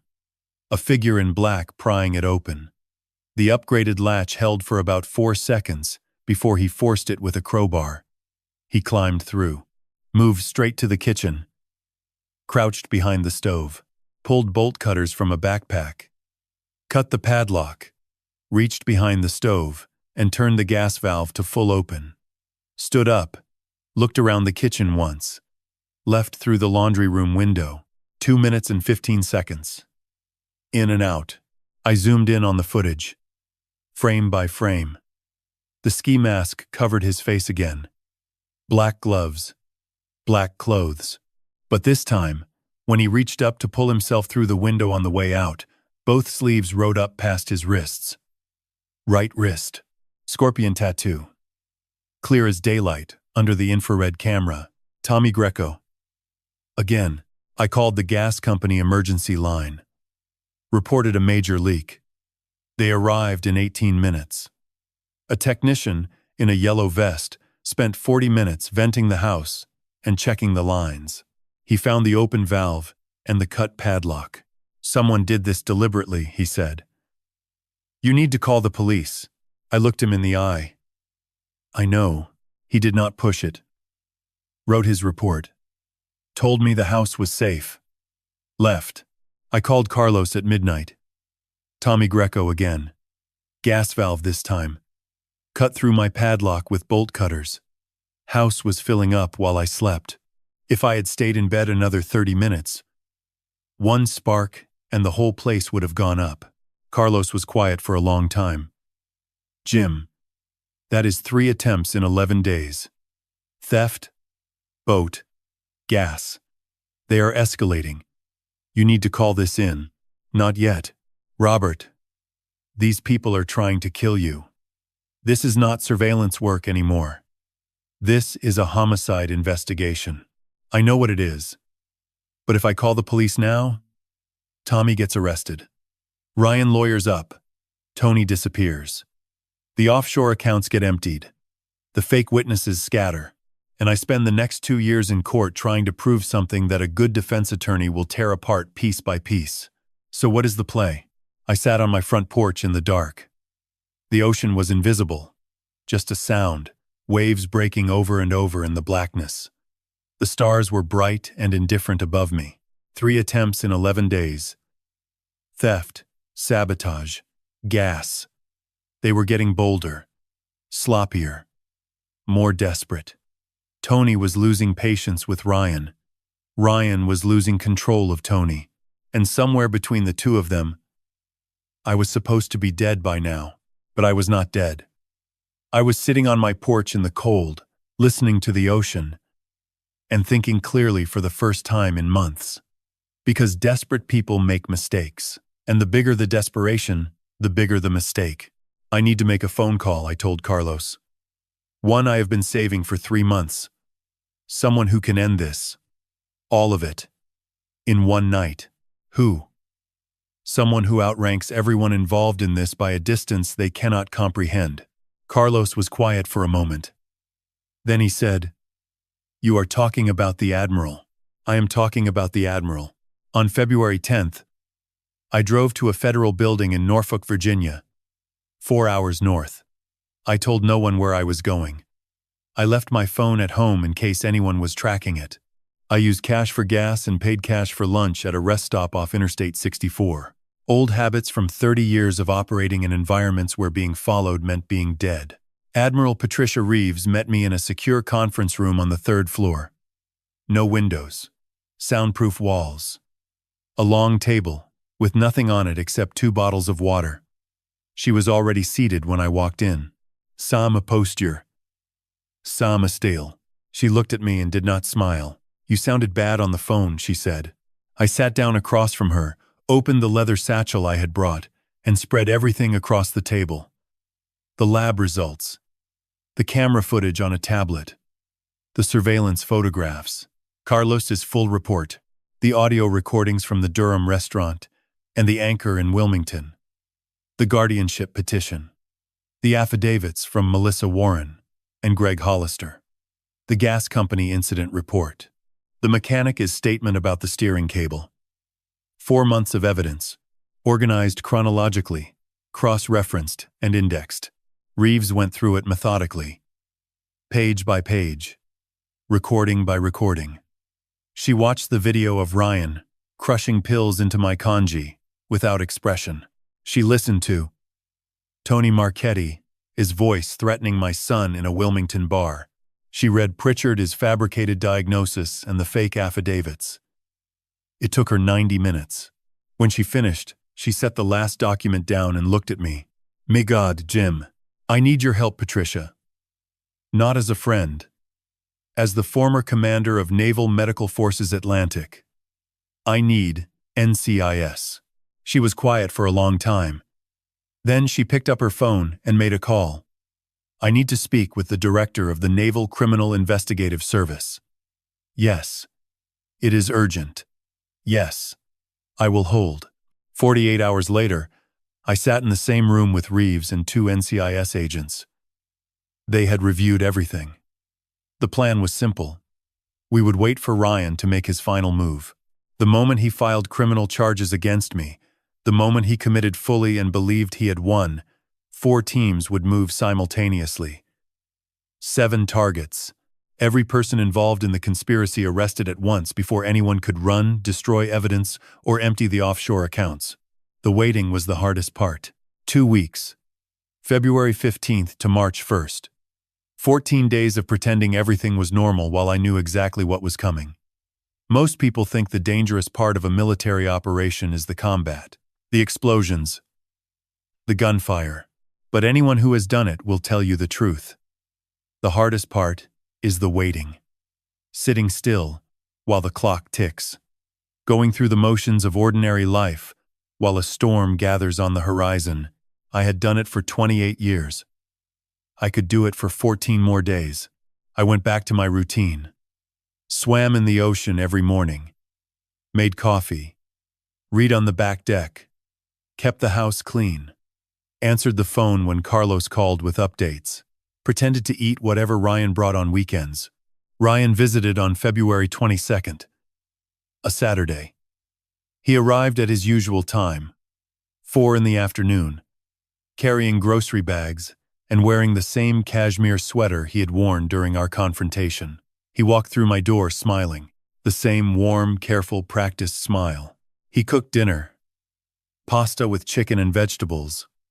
I watched him move through my kitchen, chopping, stirring, plating.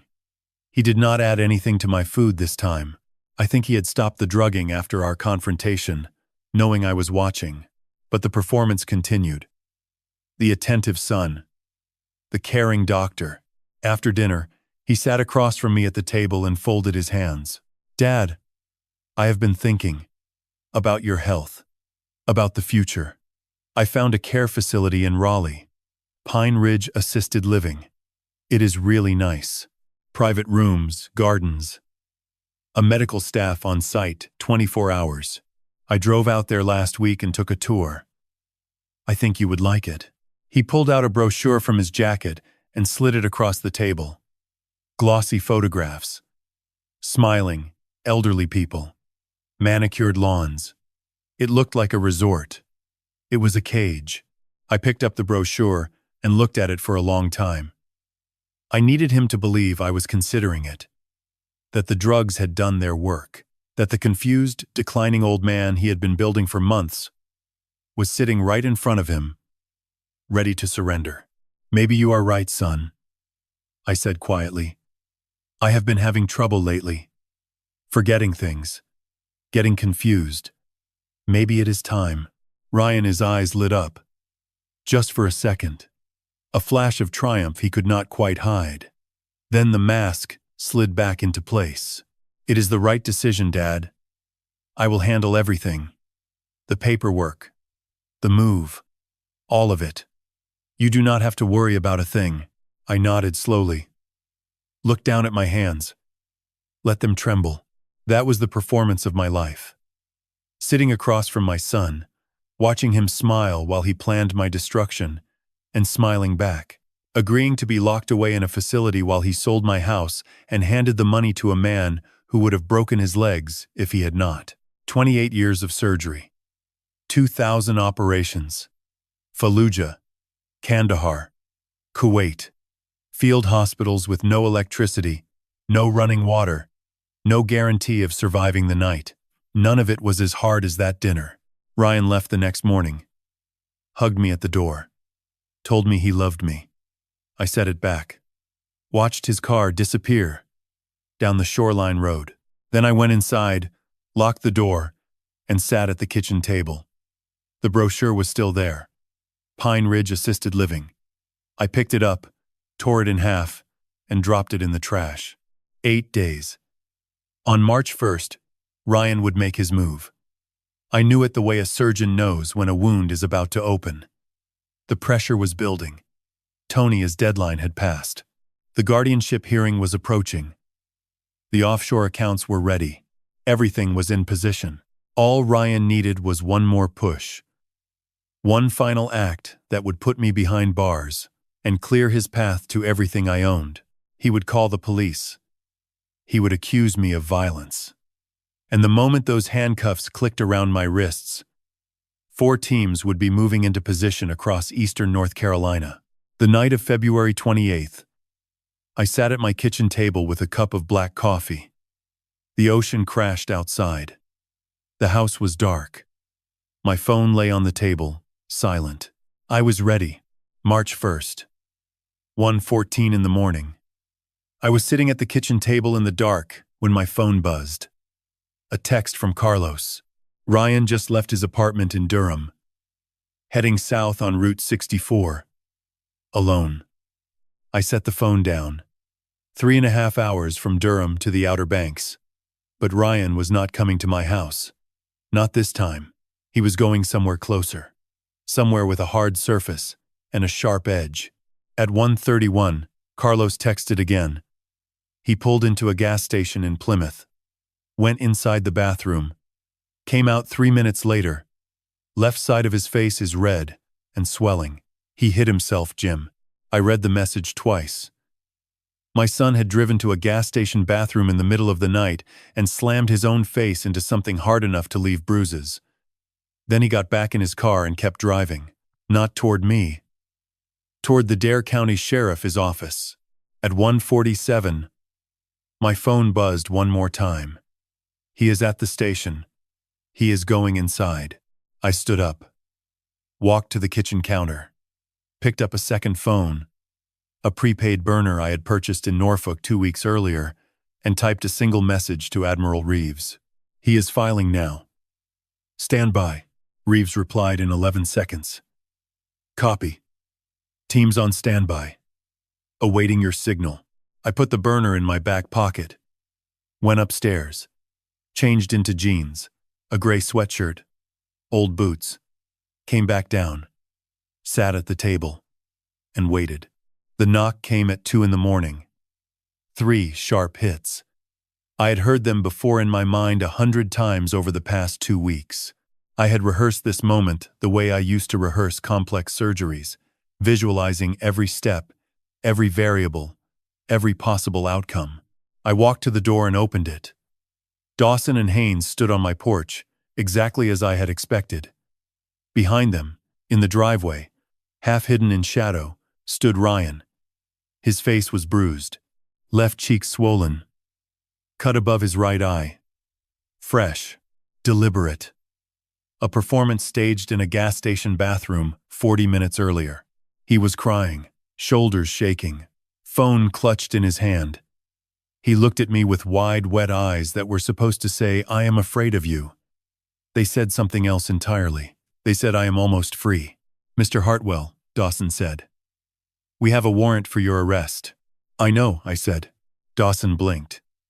That was not the response he had expected.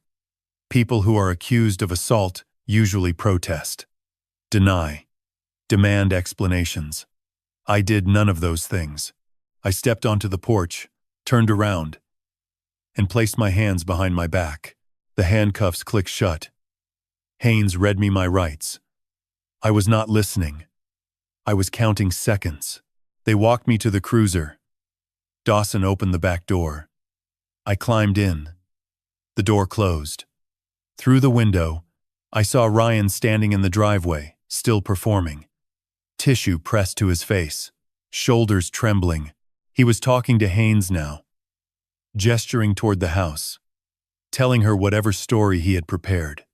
The frightened son, the violent father, the poor young doctor who just wanted to help his dad. I reached into my back pocket, pulled out the burner phone, and typed one word to Reeves. "Go." She replied in 4 seconds. "Executing. All teams move. 30 minutes to contact." I deleted the messages, powered off the burner, and slid it under the seat. Then I leaned back and watched the oak trees blur past as Dawson drove me to the station. The ride took 22 minutes. I counted them the same way I had counted them in my mind during every rehearsal. Dawson drove. Haynes typed. Neither spoke. Through the rearview mirror, I could see Dawson glancing at me. Cautious. Uncertain. Something about this arrest did not feel right to him. I could tell. Good cops have instincts. Dawson's instincts were telling him that the calm old man in his back seat was not what the bruised young doctor in the driveway had described. We arrived at the station at 2:36. They walked me inside. Jennings at the booking desk. The typing. The system. The red screen. Classified. Naval intelligence.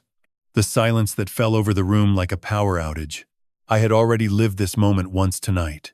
In real time, seen through the eyes of a man being arrested.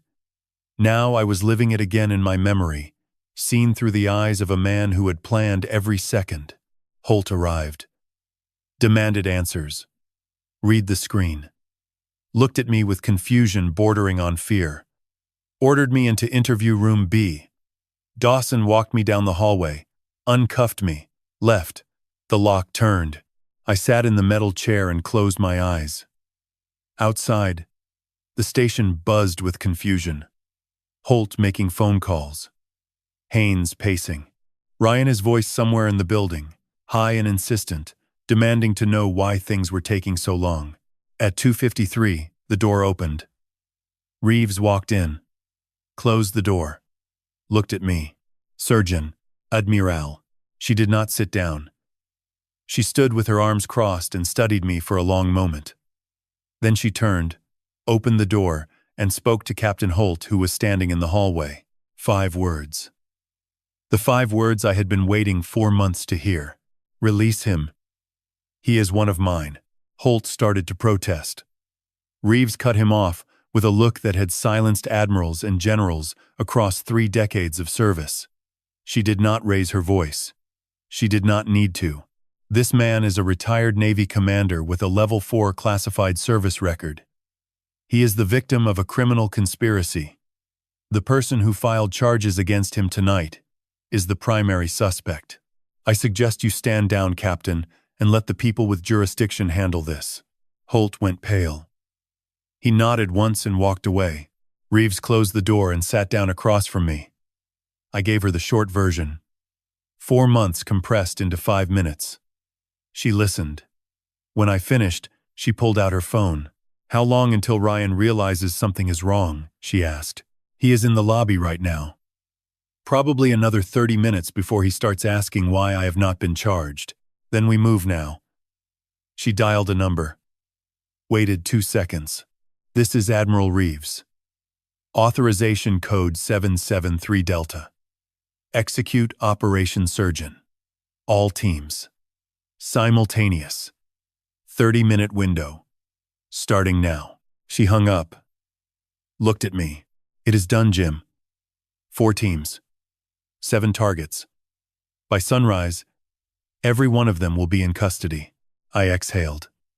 For the first time in 4 months, the weight shifted. Not lifted. Not yet. But shifted.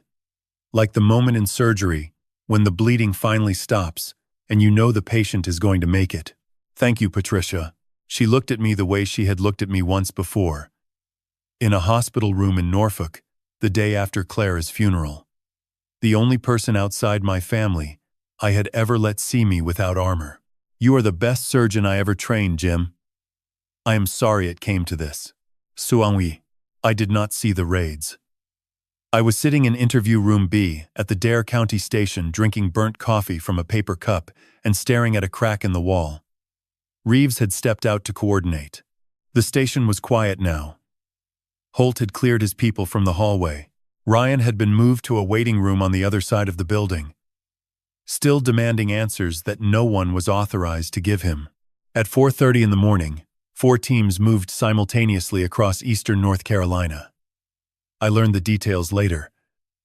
After it was done, when Reeves sat across from me and walked through each one.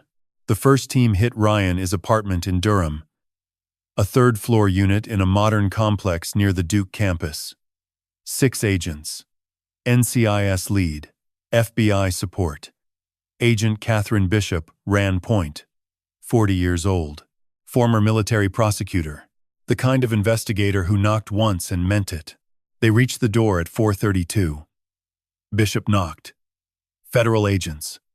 Open the door. No response. She gave it 10 seconds, then nodded to the breacher. The ram hit the lock and the door swung inward. Ryan was in bed.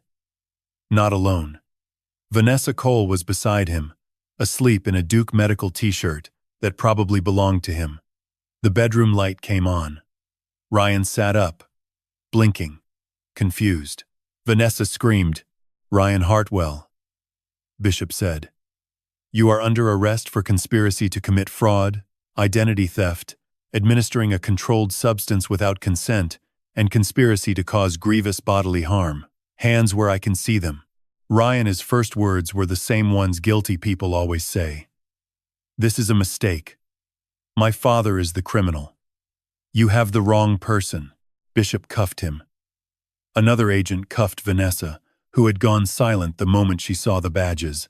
No screaming, no protests, just wide eyes and a face drained of color.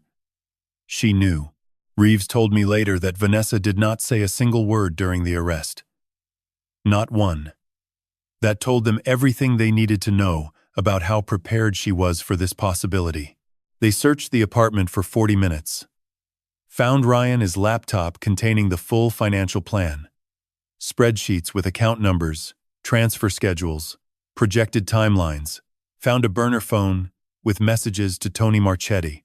Found Vanessa's folder with the shell company paperwork for Meridian Capital Partners and the offshore account documentation from the Cayman Islands. Found a prescription pad in Ryan's desk drawer with 3 scripts written under a fake patient name. Lorazepam, sertraline.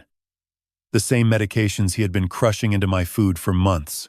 By 5:15, Ryan and Vanessa were in the back of separate federal vehicles heading to the NCIS field office in Raleigh. The second team hit Wilmington at 4:35. 2 targets, Tony Marchetti and Tommy Greco. Same building. A waterfront warehouse that Tony used as both his office and his residence. The kind of place that looks like a legitimate business from the outside and something very different on the inside. 8 agents. Full tactical gear. They breached through the front-loading dock and the side entrance simultaneously. Tommy Greco was in the ground floor office. He heard the breach and ran, not toward the agents, toward the back exit that led to the marina. He made it 15 feet before 2 agents cut him off. Tommy threw a punch, caught one agent on the shoulder. The second agent put him on the ground in 3 seconds. Face down, cuffed. Tony Marchetti was upstairs in a converted loft apartment. He did not run. He was sitting at a desk in a bathrobe when the agents came through the door. There was a knife on the desk, a large folding blade, the kind fishermen carry.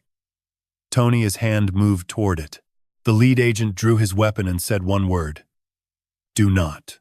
Tony looked at the gun, looked at the 6 agents behind it, moved his hand away from the knife. They cuffed him, standing up. The search of Tony's warehouse took 3 hours. They found $65,000 in cash, bundled in rubber bands inside a duffel bag in a closet. 2 handguns. A Glock 19 and a Sig Sauer P320, both unregistered. A ledger book with handwritten entries documenting loans, interest rates, payments, and debts going back 4 years. Ryan's name appeared on page 37. $350,000. 40% interest. Deadline circled in red ink. They also found a set of bolt cutters in Tommy's truck. The same brand and size that matched the cut on my gas valve padlock. By 5:40, Tony and Tommy were in federal custody. The third team arrived at Dr. Alan Pritchard's house in Raleigh at 4:38.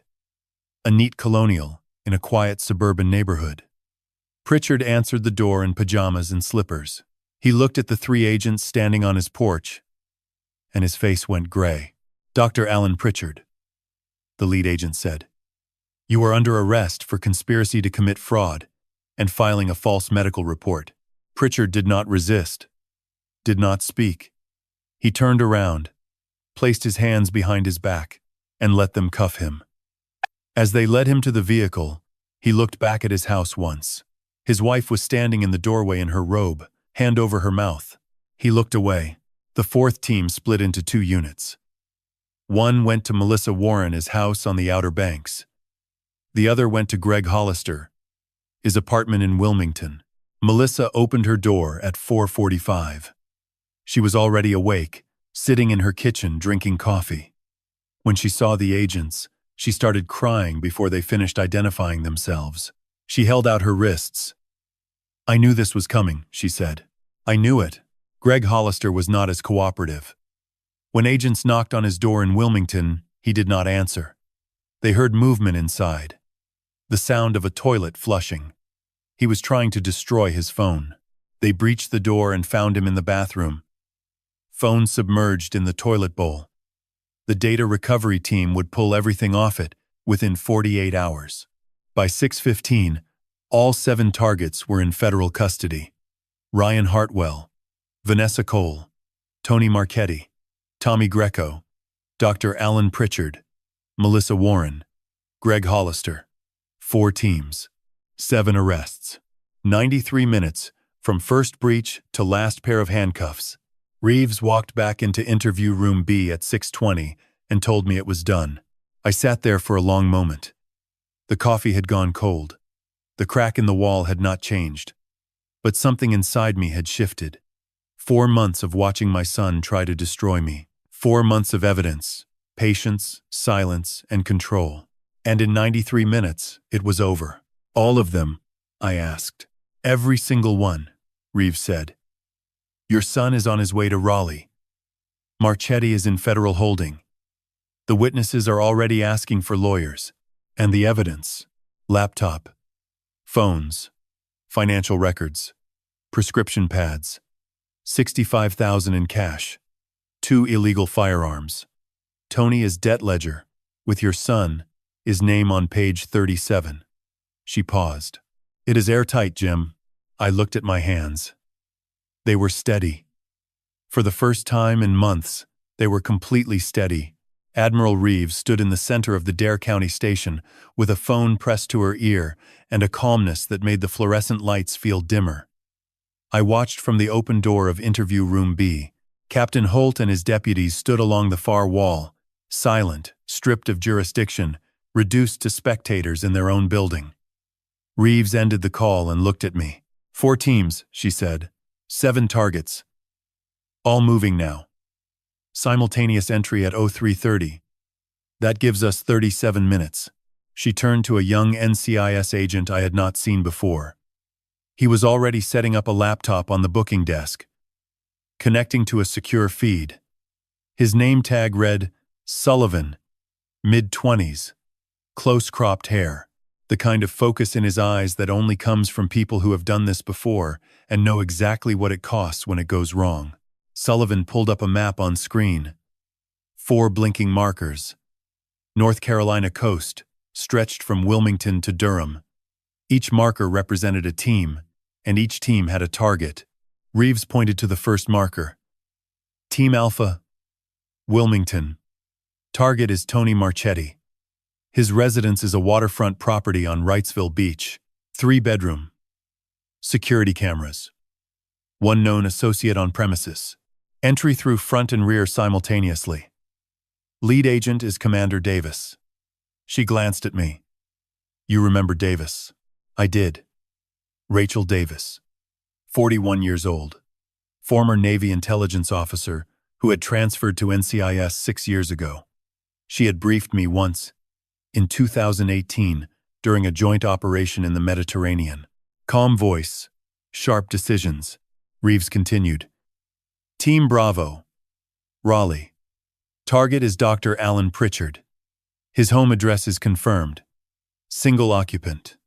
No security system. Entry through front door. This one should be clean.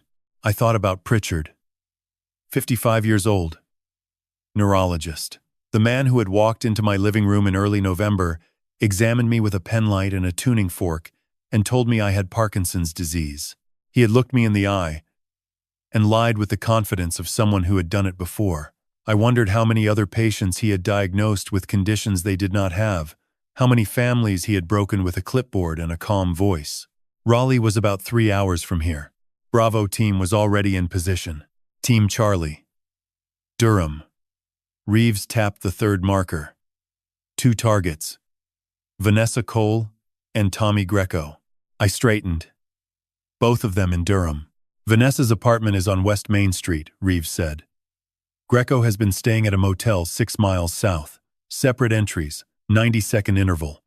Charlie team splits into 2 elements. Charlie 1 takes Cole. Charlie 2 takes Greco.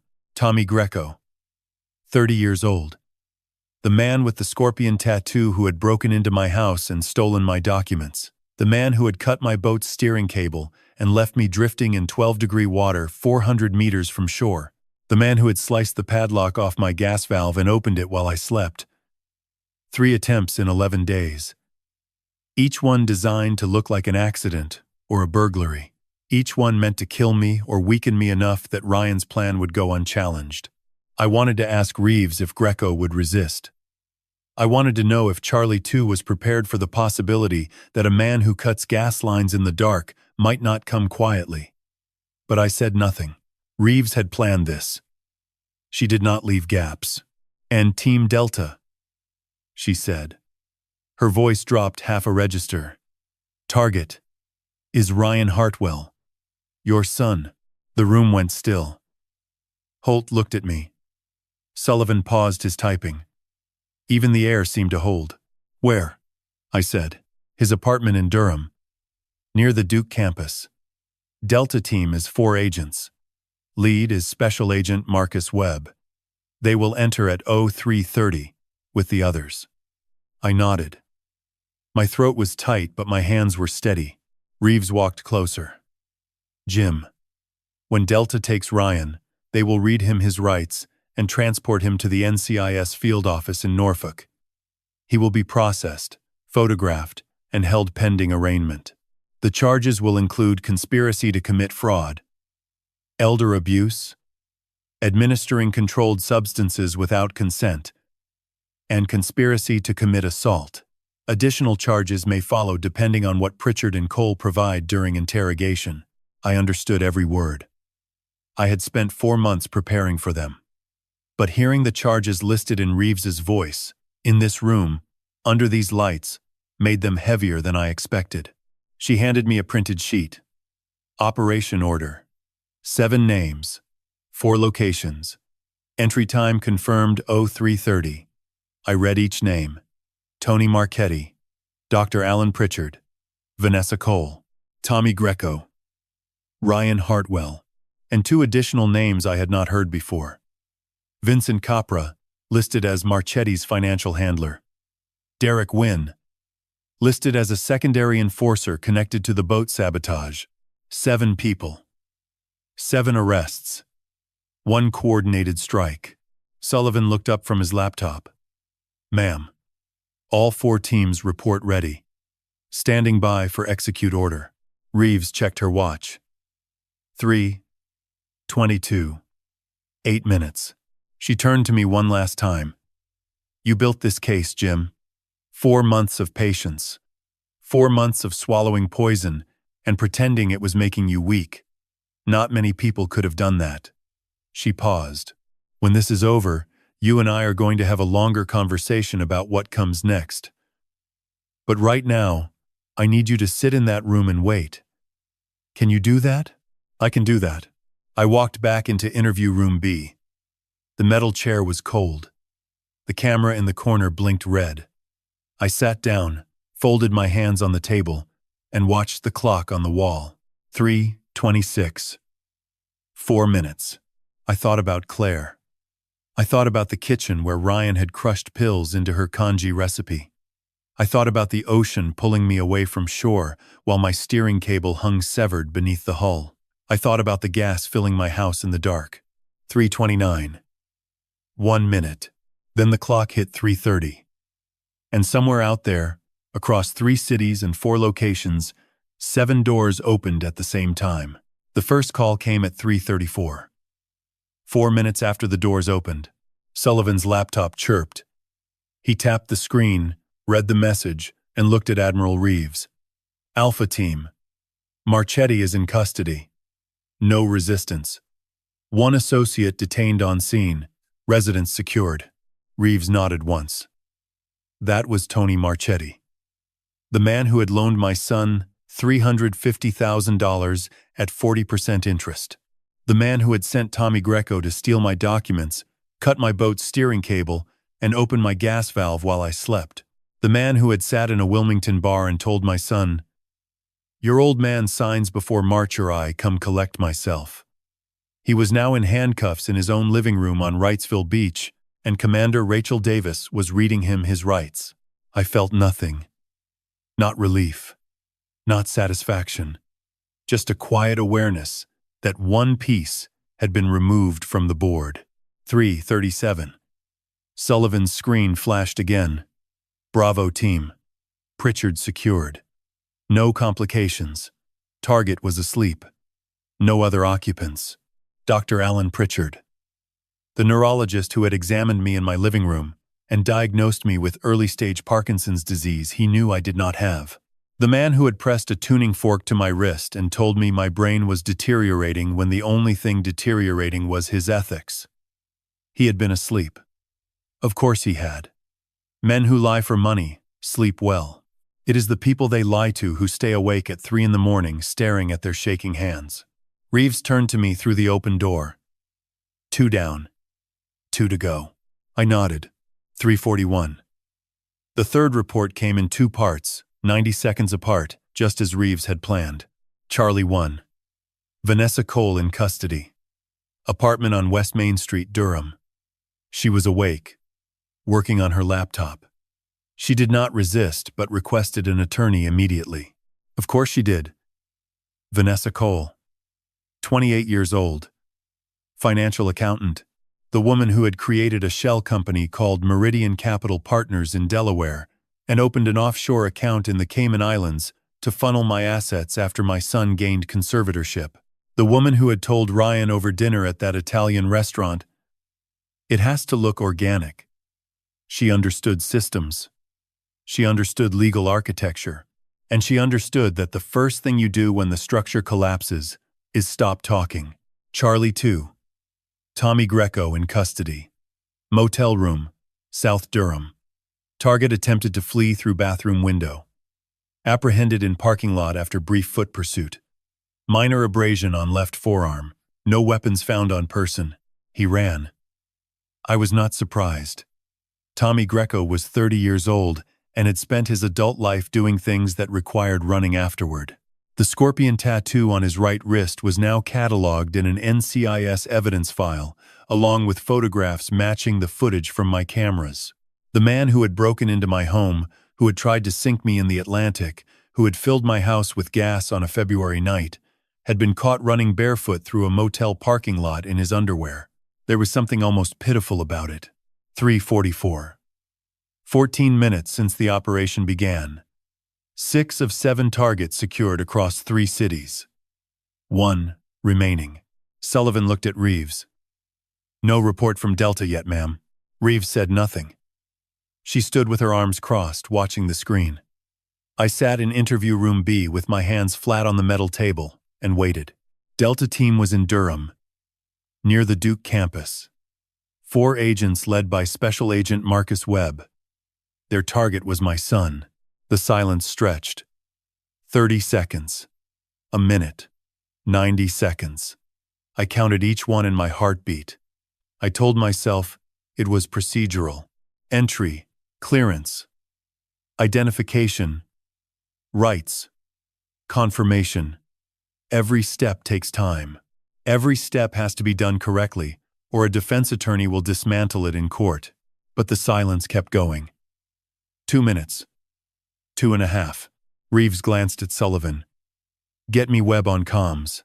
Sullivan typed. Waited. Shook his head. No response yet. Channel is open but no traffic. I stood up. My chair scraped against the concrete floor. Holt looked at me from across the room. Reeves did not turn around.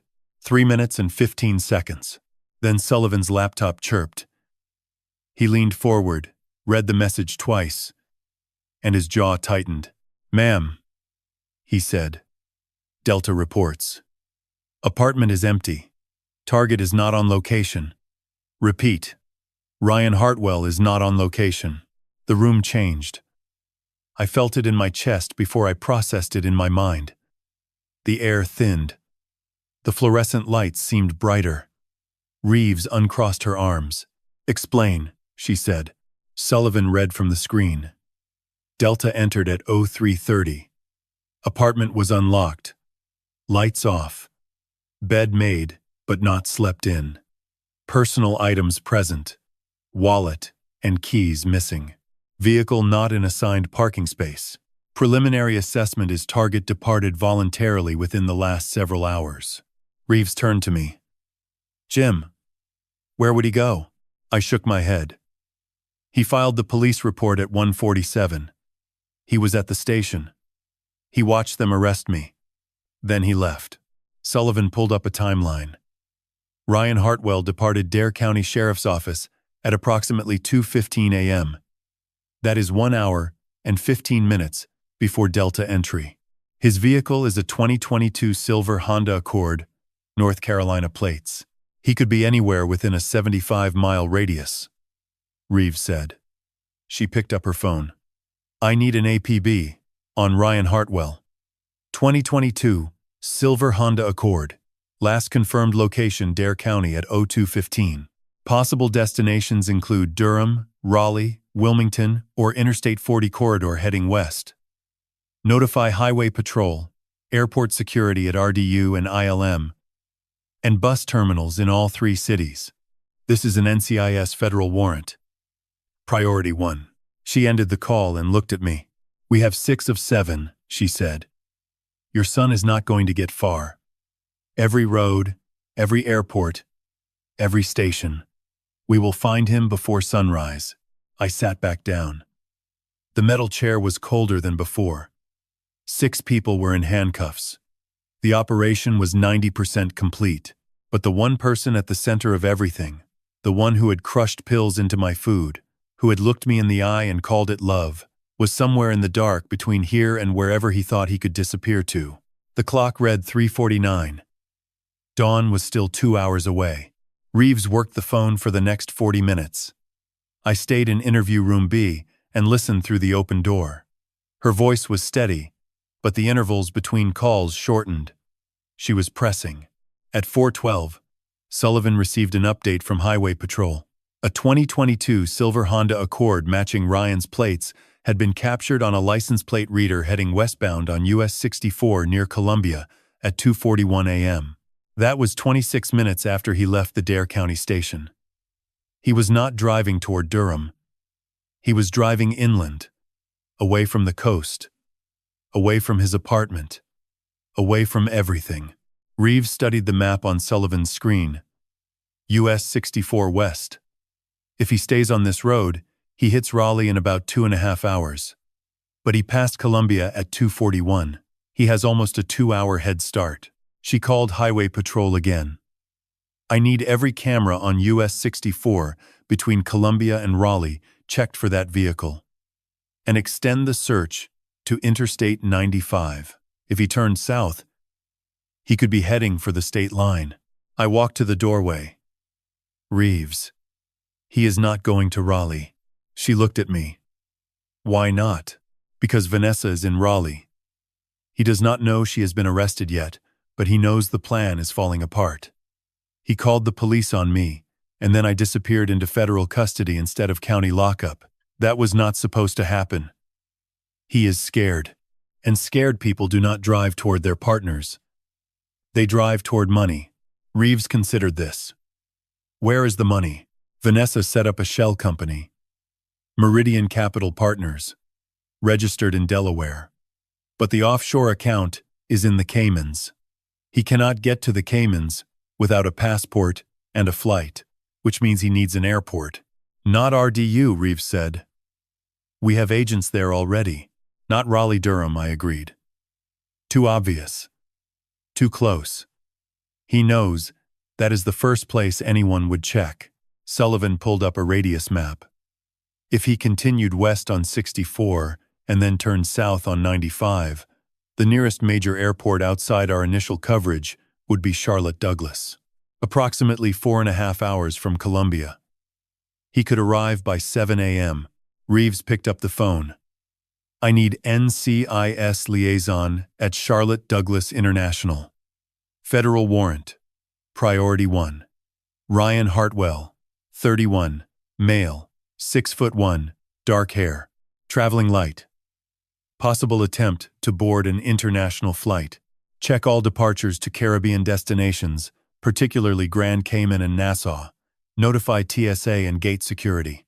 She hung up and looked at me. What else? He has cash, I said. Vanessa was careful. She would have kept an emergency fund outside the offshore structure. Accessible. Liquid. Enough to buy a last-minute ticket and disappear for a few weeks. How much? I do not know. But if she was smart enough to build a shell company in Delaware and route money through the Caymans, she was smart enough to keep 10 or 15,000 in a go bag somewhere Ryan could reach it. Reeves turned to Sullivan. Contact Charlie 1 in Durham. I want a full search of Vanessa Cole's apartment. Look for cash, prepaid cards, burner phones, travel documents, anything that suggests an exit strategy. Sullivan relayed the order. The response came back in 11 minutes. Charlie 1 reported finding a fireproof lockbox in Vanessa's bedroom closet containing $8,600 in cash, 2 prepaid Visa cards with unknown balances, and a photocopy of Ryan's passport. Reeves read the report and exhaled through her nose. She had a copy of his passport. They had planned for this. But he does not have the cash, I said. Vanessa was arrested before he could get to her. He has whatever was in his wallet when he left the station. Credit cards, we can track, and maybe a few $100s. Sullivan flagged an alert on his screen. Ma'am, Ryan Hartwell's Visa card was used at a gas station in Williamston, North Carolina at 3:28 a.m., $42. Fuel purchase. Reeves marked the location. Williamston. That is still on US 64, heading west. Consistent with the Charlotte theory.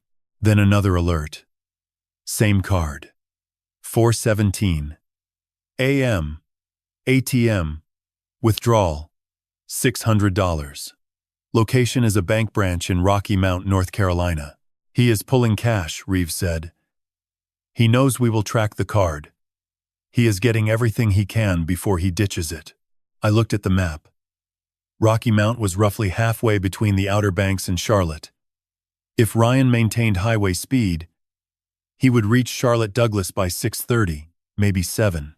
First international flights to the Caribbean typically departed between 8 and 9 in the morning. He was cutting it close, but it was possible. Reeves made one more call. This one was quieter. She stepped away from Sullivan's desk and spoke with her back to the room. I caught fragments. Federal Air Marshal. Gate. Hold. Authority.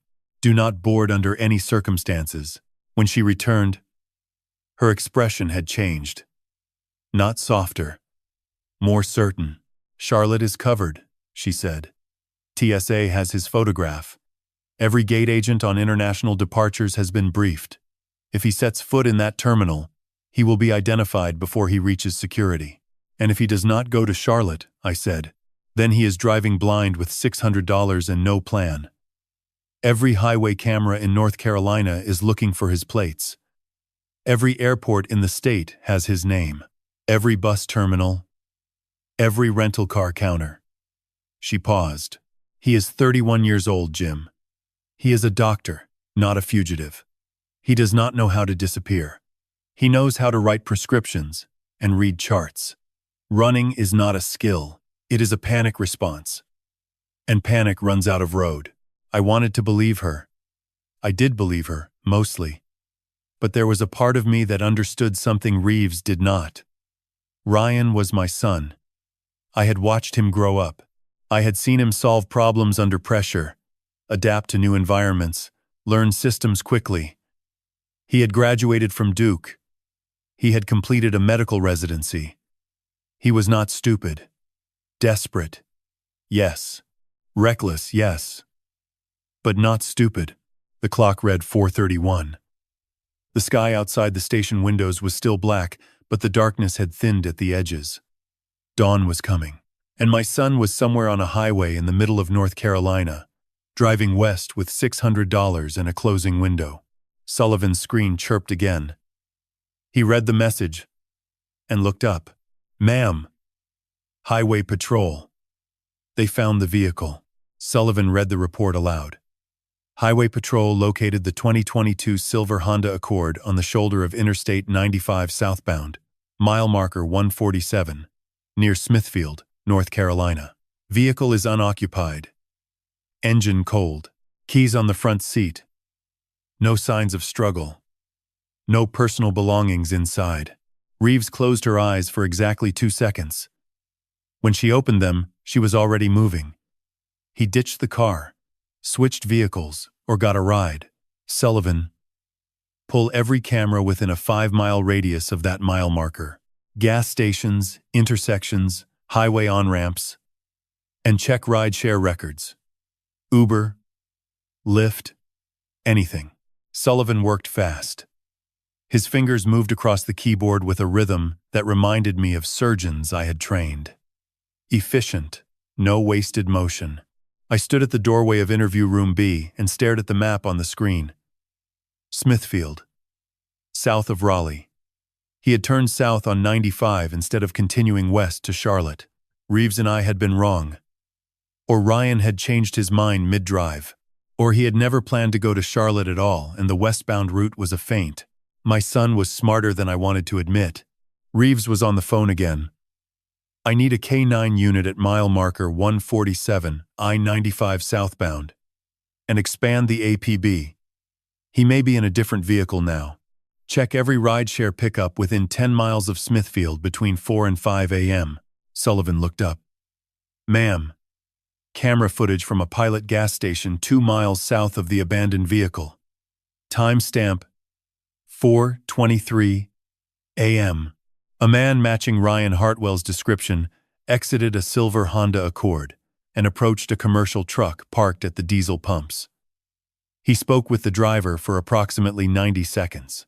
Then he got into the passenger side of the cab. Truck departed southbound at 4:26 a.m. What truck? Reeves said. White Freightliner. Refrigerated trailer. Company logo. Reads Atlantic Coast Seafood Distribution. The room went quiet. I felt something cold settle behind my ribs. Atlantic Coast Seafood Distribution. That was Tony Marchetti's front company. The legitimate face of his lending operation in Wilmington. Reeves turned to me. She did not need to say it. I could see it in her face. Ryan had not called a stranger for a ride. He had called one of Marchetti's people. Even with Marchetti in custody, the network was still partially functional. A truck driver on a scheduled route. A phone call. A favor or a threat. Ryan had found a seam in the operation and slipped through it. Sullivan, Reeves said. Trace that truck. GPS. Fleet tracking. Whatever Atlantic Coast uses. And get me the driver's name. Sullivan made 3 calls in 4 minutes. The third one gave him what he needed. Driver is Paul Kessler, 44 years old. Listed as a long-haul driver for Atlantic Coast Seafood.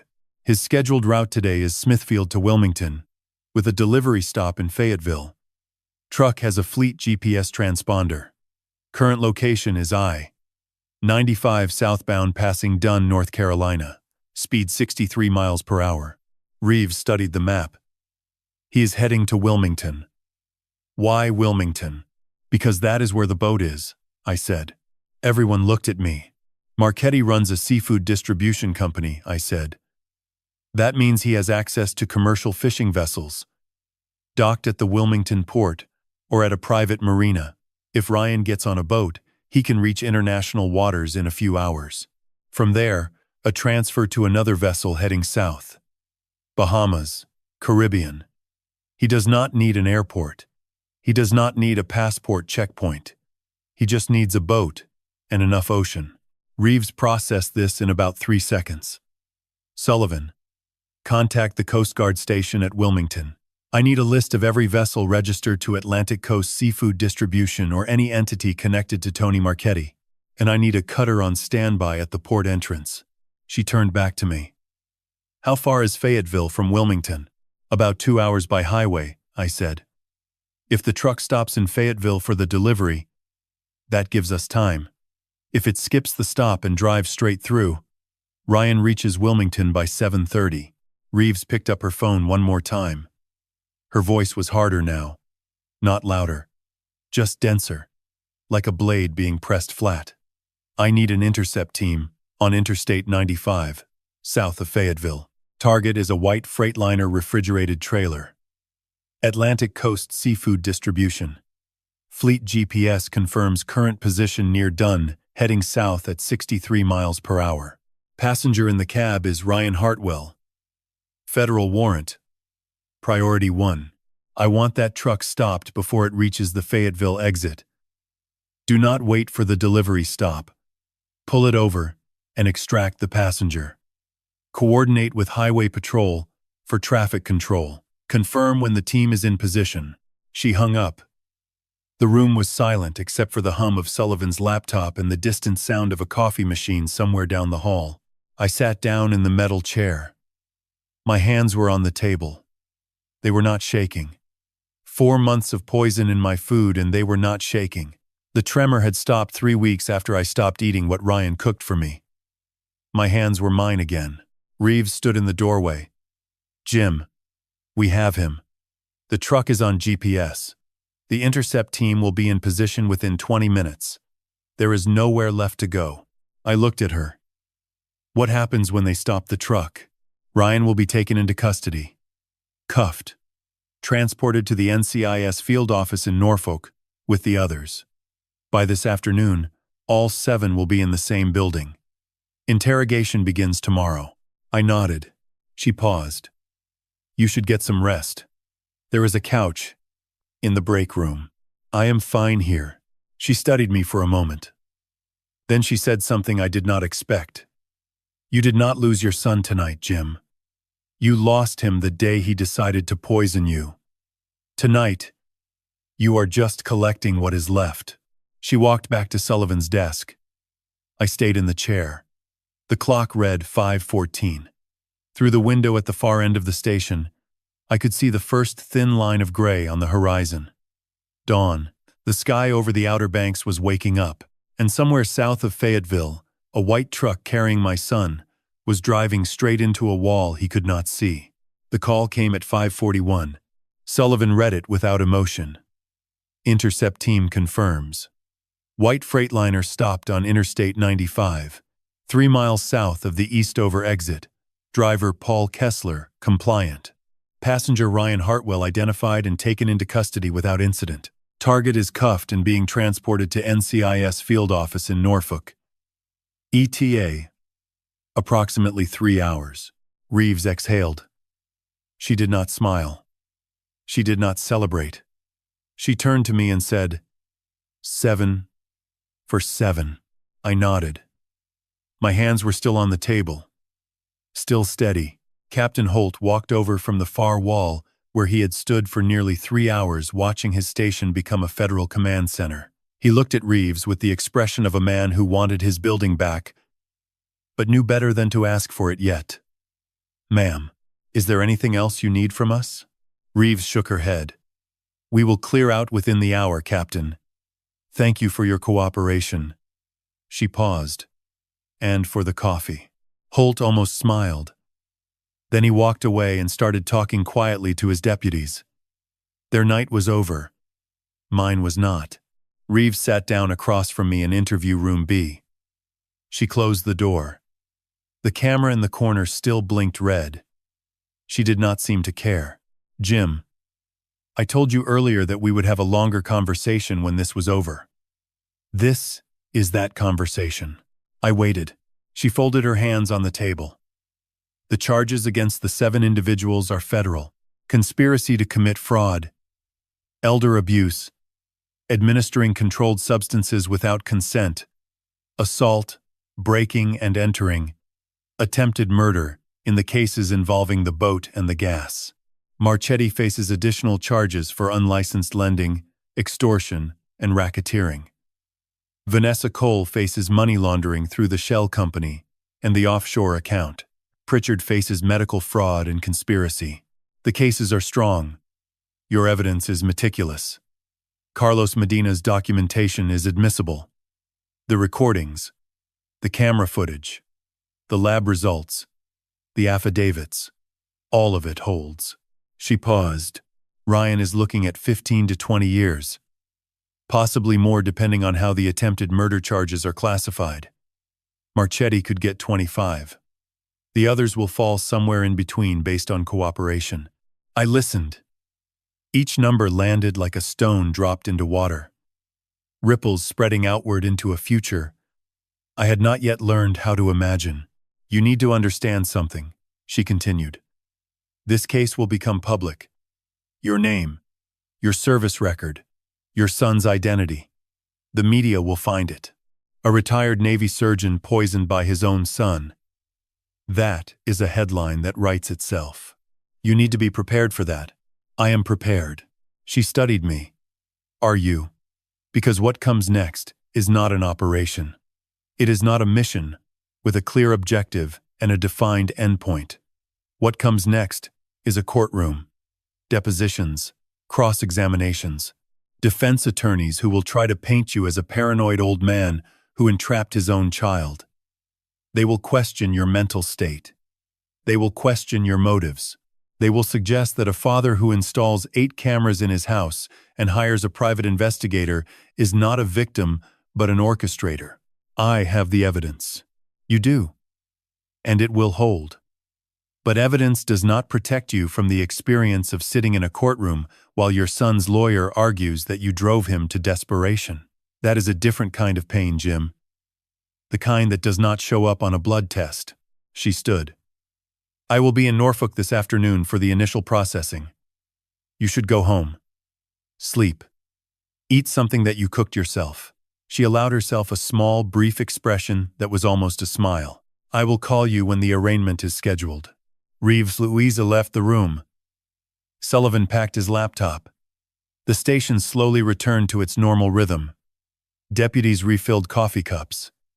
The booking desk reopened for county business. Someone turned on a radio in the break room. I walked outside at 6:22 a.m. The sky over the Outer Banks was pale orange at the horizon, deepening to blue overhead. The air smelled like salt and pine. March 1st. The temperature was 47 degrees. I stood in the parking lot of the Dare County Sheriff's Station and breathed. Carlos called at 6:30. I heard, he said. All 7. All 7. How are you feeling? I do not know yet. That is the right answer, he said. You want company. I can be there by 10. No. I need to be alone for a while. Understood. Call me when you are ready. I drove home. The roads were empty. The bridge over the Sound was quiet. My house sat at the end of the gravel lane, facing the ocean, the same way it had faced the ocean every morning since I moved there in 2021. The motion sensor floodlights clicked on as I pulled into the driveway. The cameras recorded my arrival. I turned them off for the first time in 4 months. Inside, the house was cold. I turned on the heat. I stood in the kitchen. The same kitchen where Ryan had cooked for me every weekend. The same counter where he had crushed lorazepam and sertraline into Claire's congee recipe. The same room where I had sat in the dark, listening to a recording of my son planning to steal everything I had. I opened the refrigerator. There was leftover congee from Ryan's last visit on February 22nd. I took the container out, walked to the trash can, and dropped it in. Then I washed my hands. I made coffee. Black. No sugar. I took it to the back porch and sat in the wooden chair that faced the Atlantic. The ocean was gray and restless. Waves broke against the shore in a rhythm that had not changed in the 4 months since I first noticed my hands were shaking. I held the coffee cup with both hands. They were steady. Not because the tremor had been cured. There had never been a tremor. There had been poison. Disguised as love. Served in a bowl that smelled like my dead wife's recipe. And I had endured it, documented it, and waited. Patience. That is what Reeves had called it. 4 months of patience. I called it something else. I called it surgery. You identify the problem. You study the anatomy. You choose your instruments. You make your incision at exactly the right moment, and you do not let your hands shake. The sun climbed over the Atlantic. The light hit the water and scattered into 10,000 pieces. I drank my coffee and watched it. My hands were steady.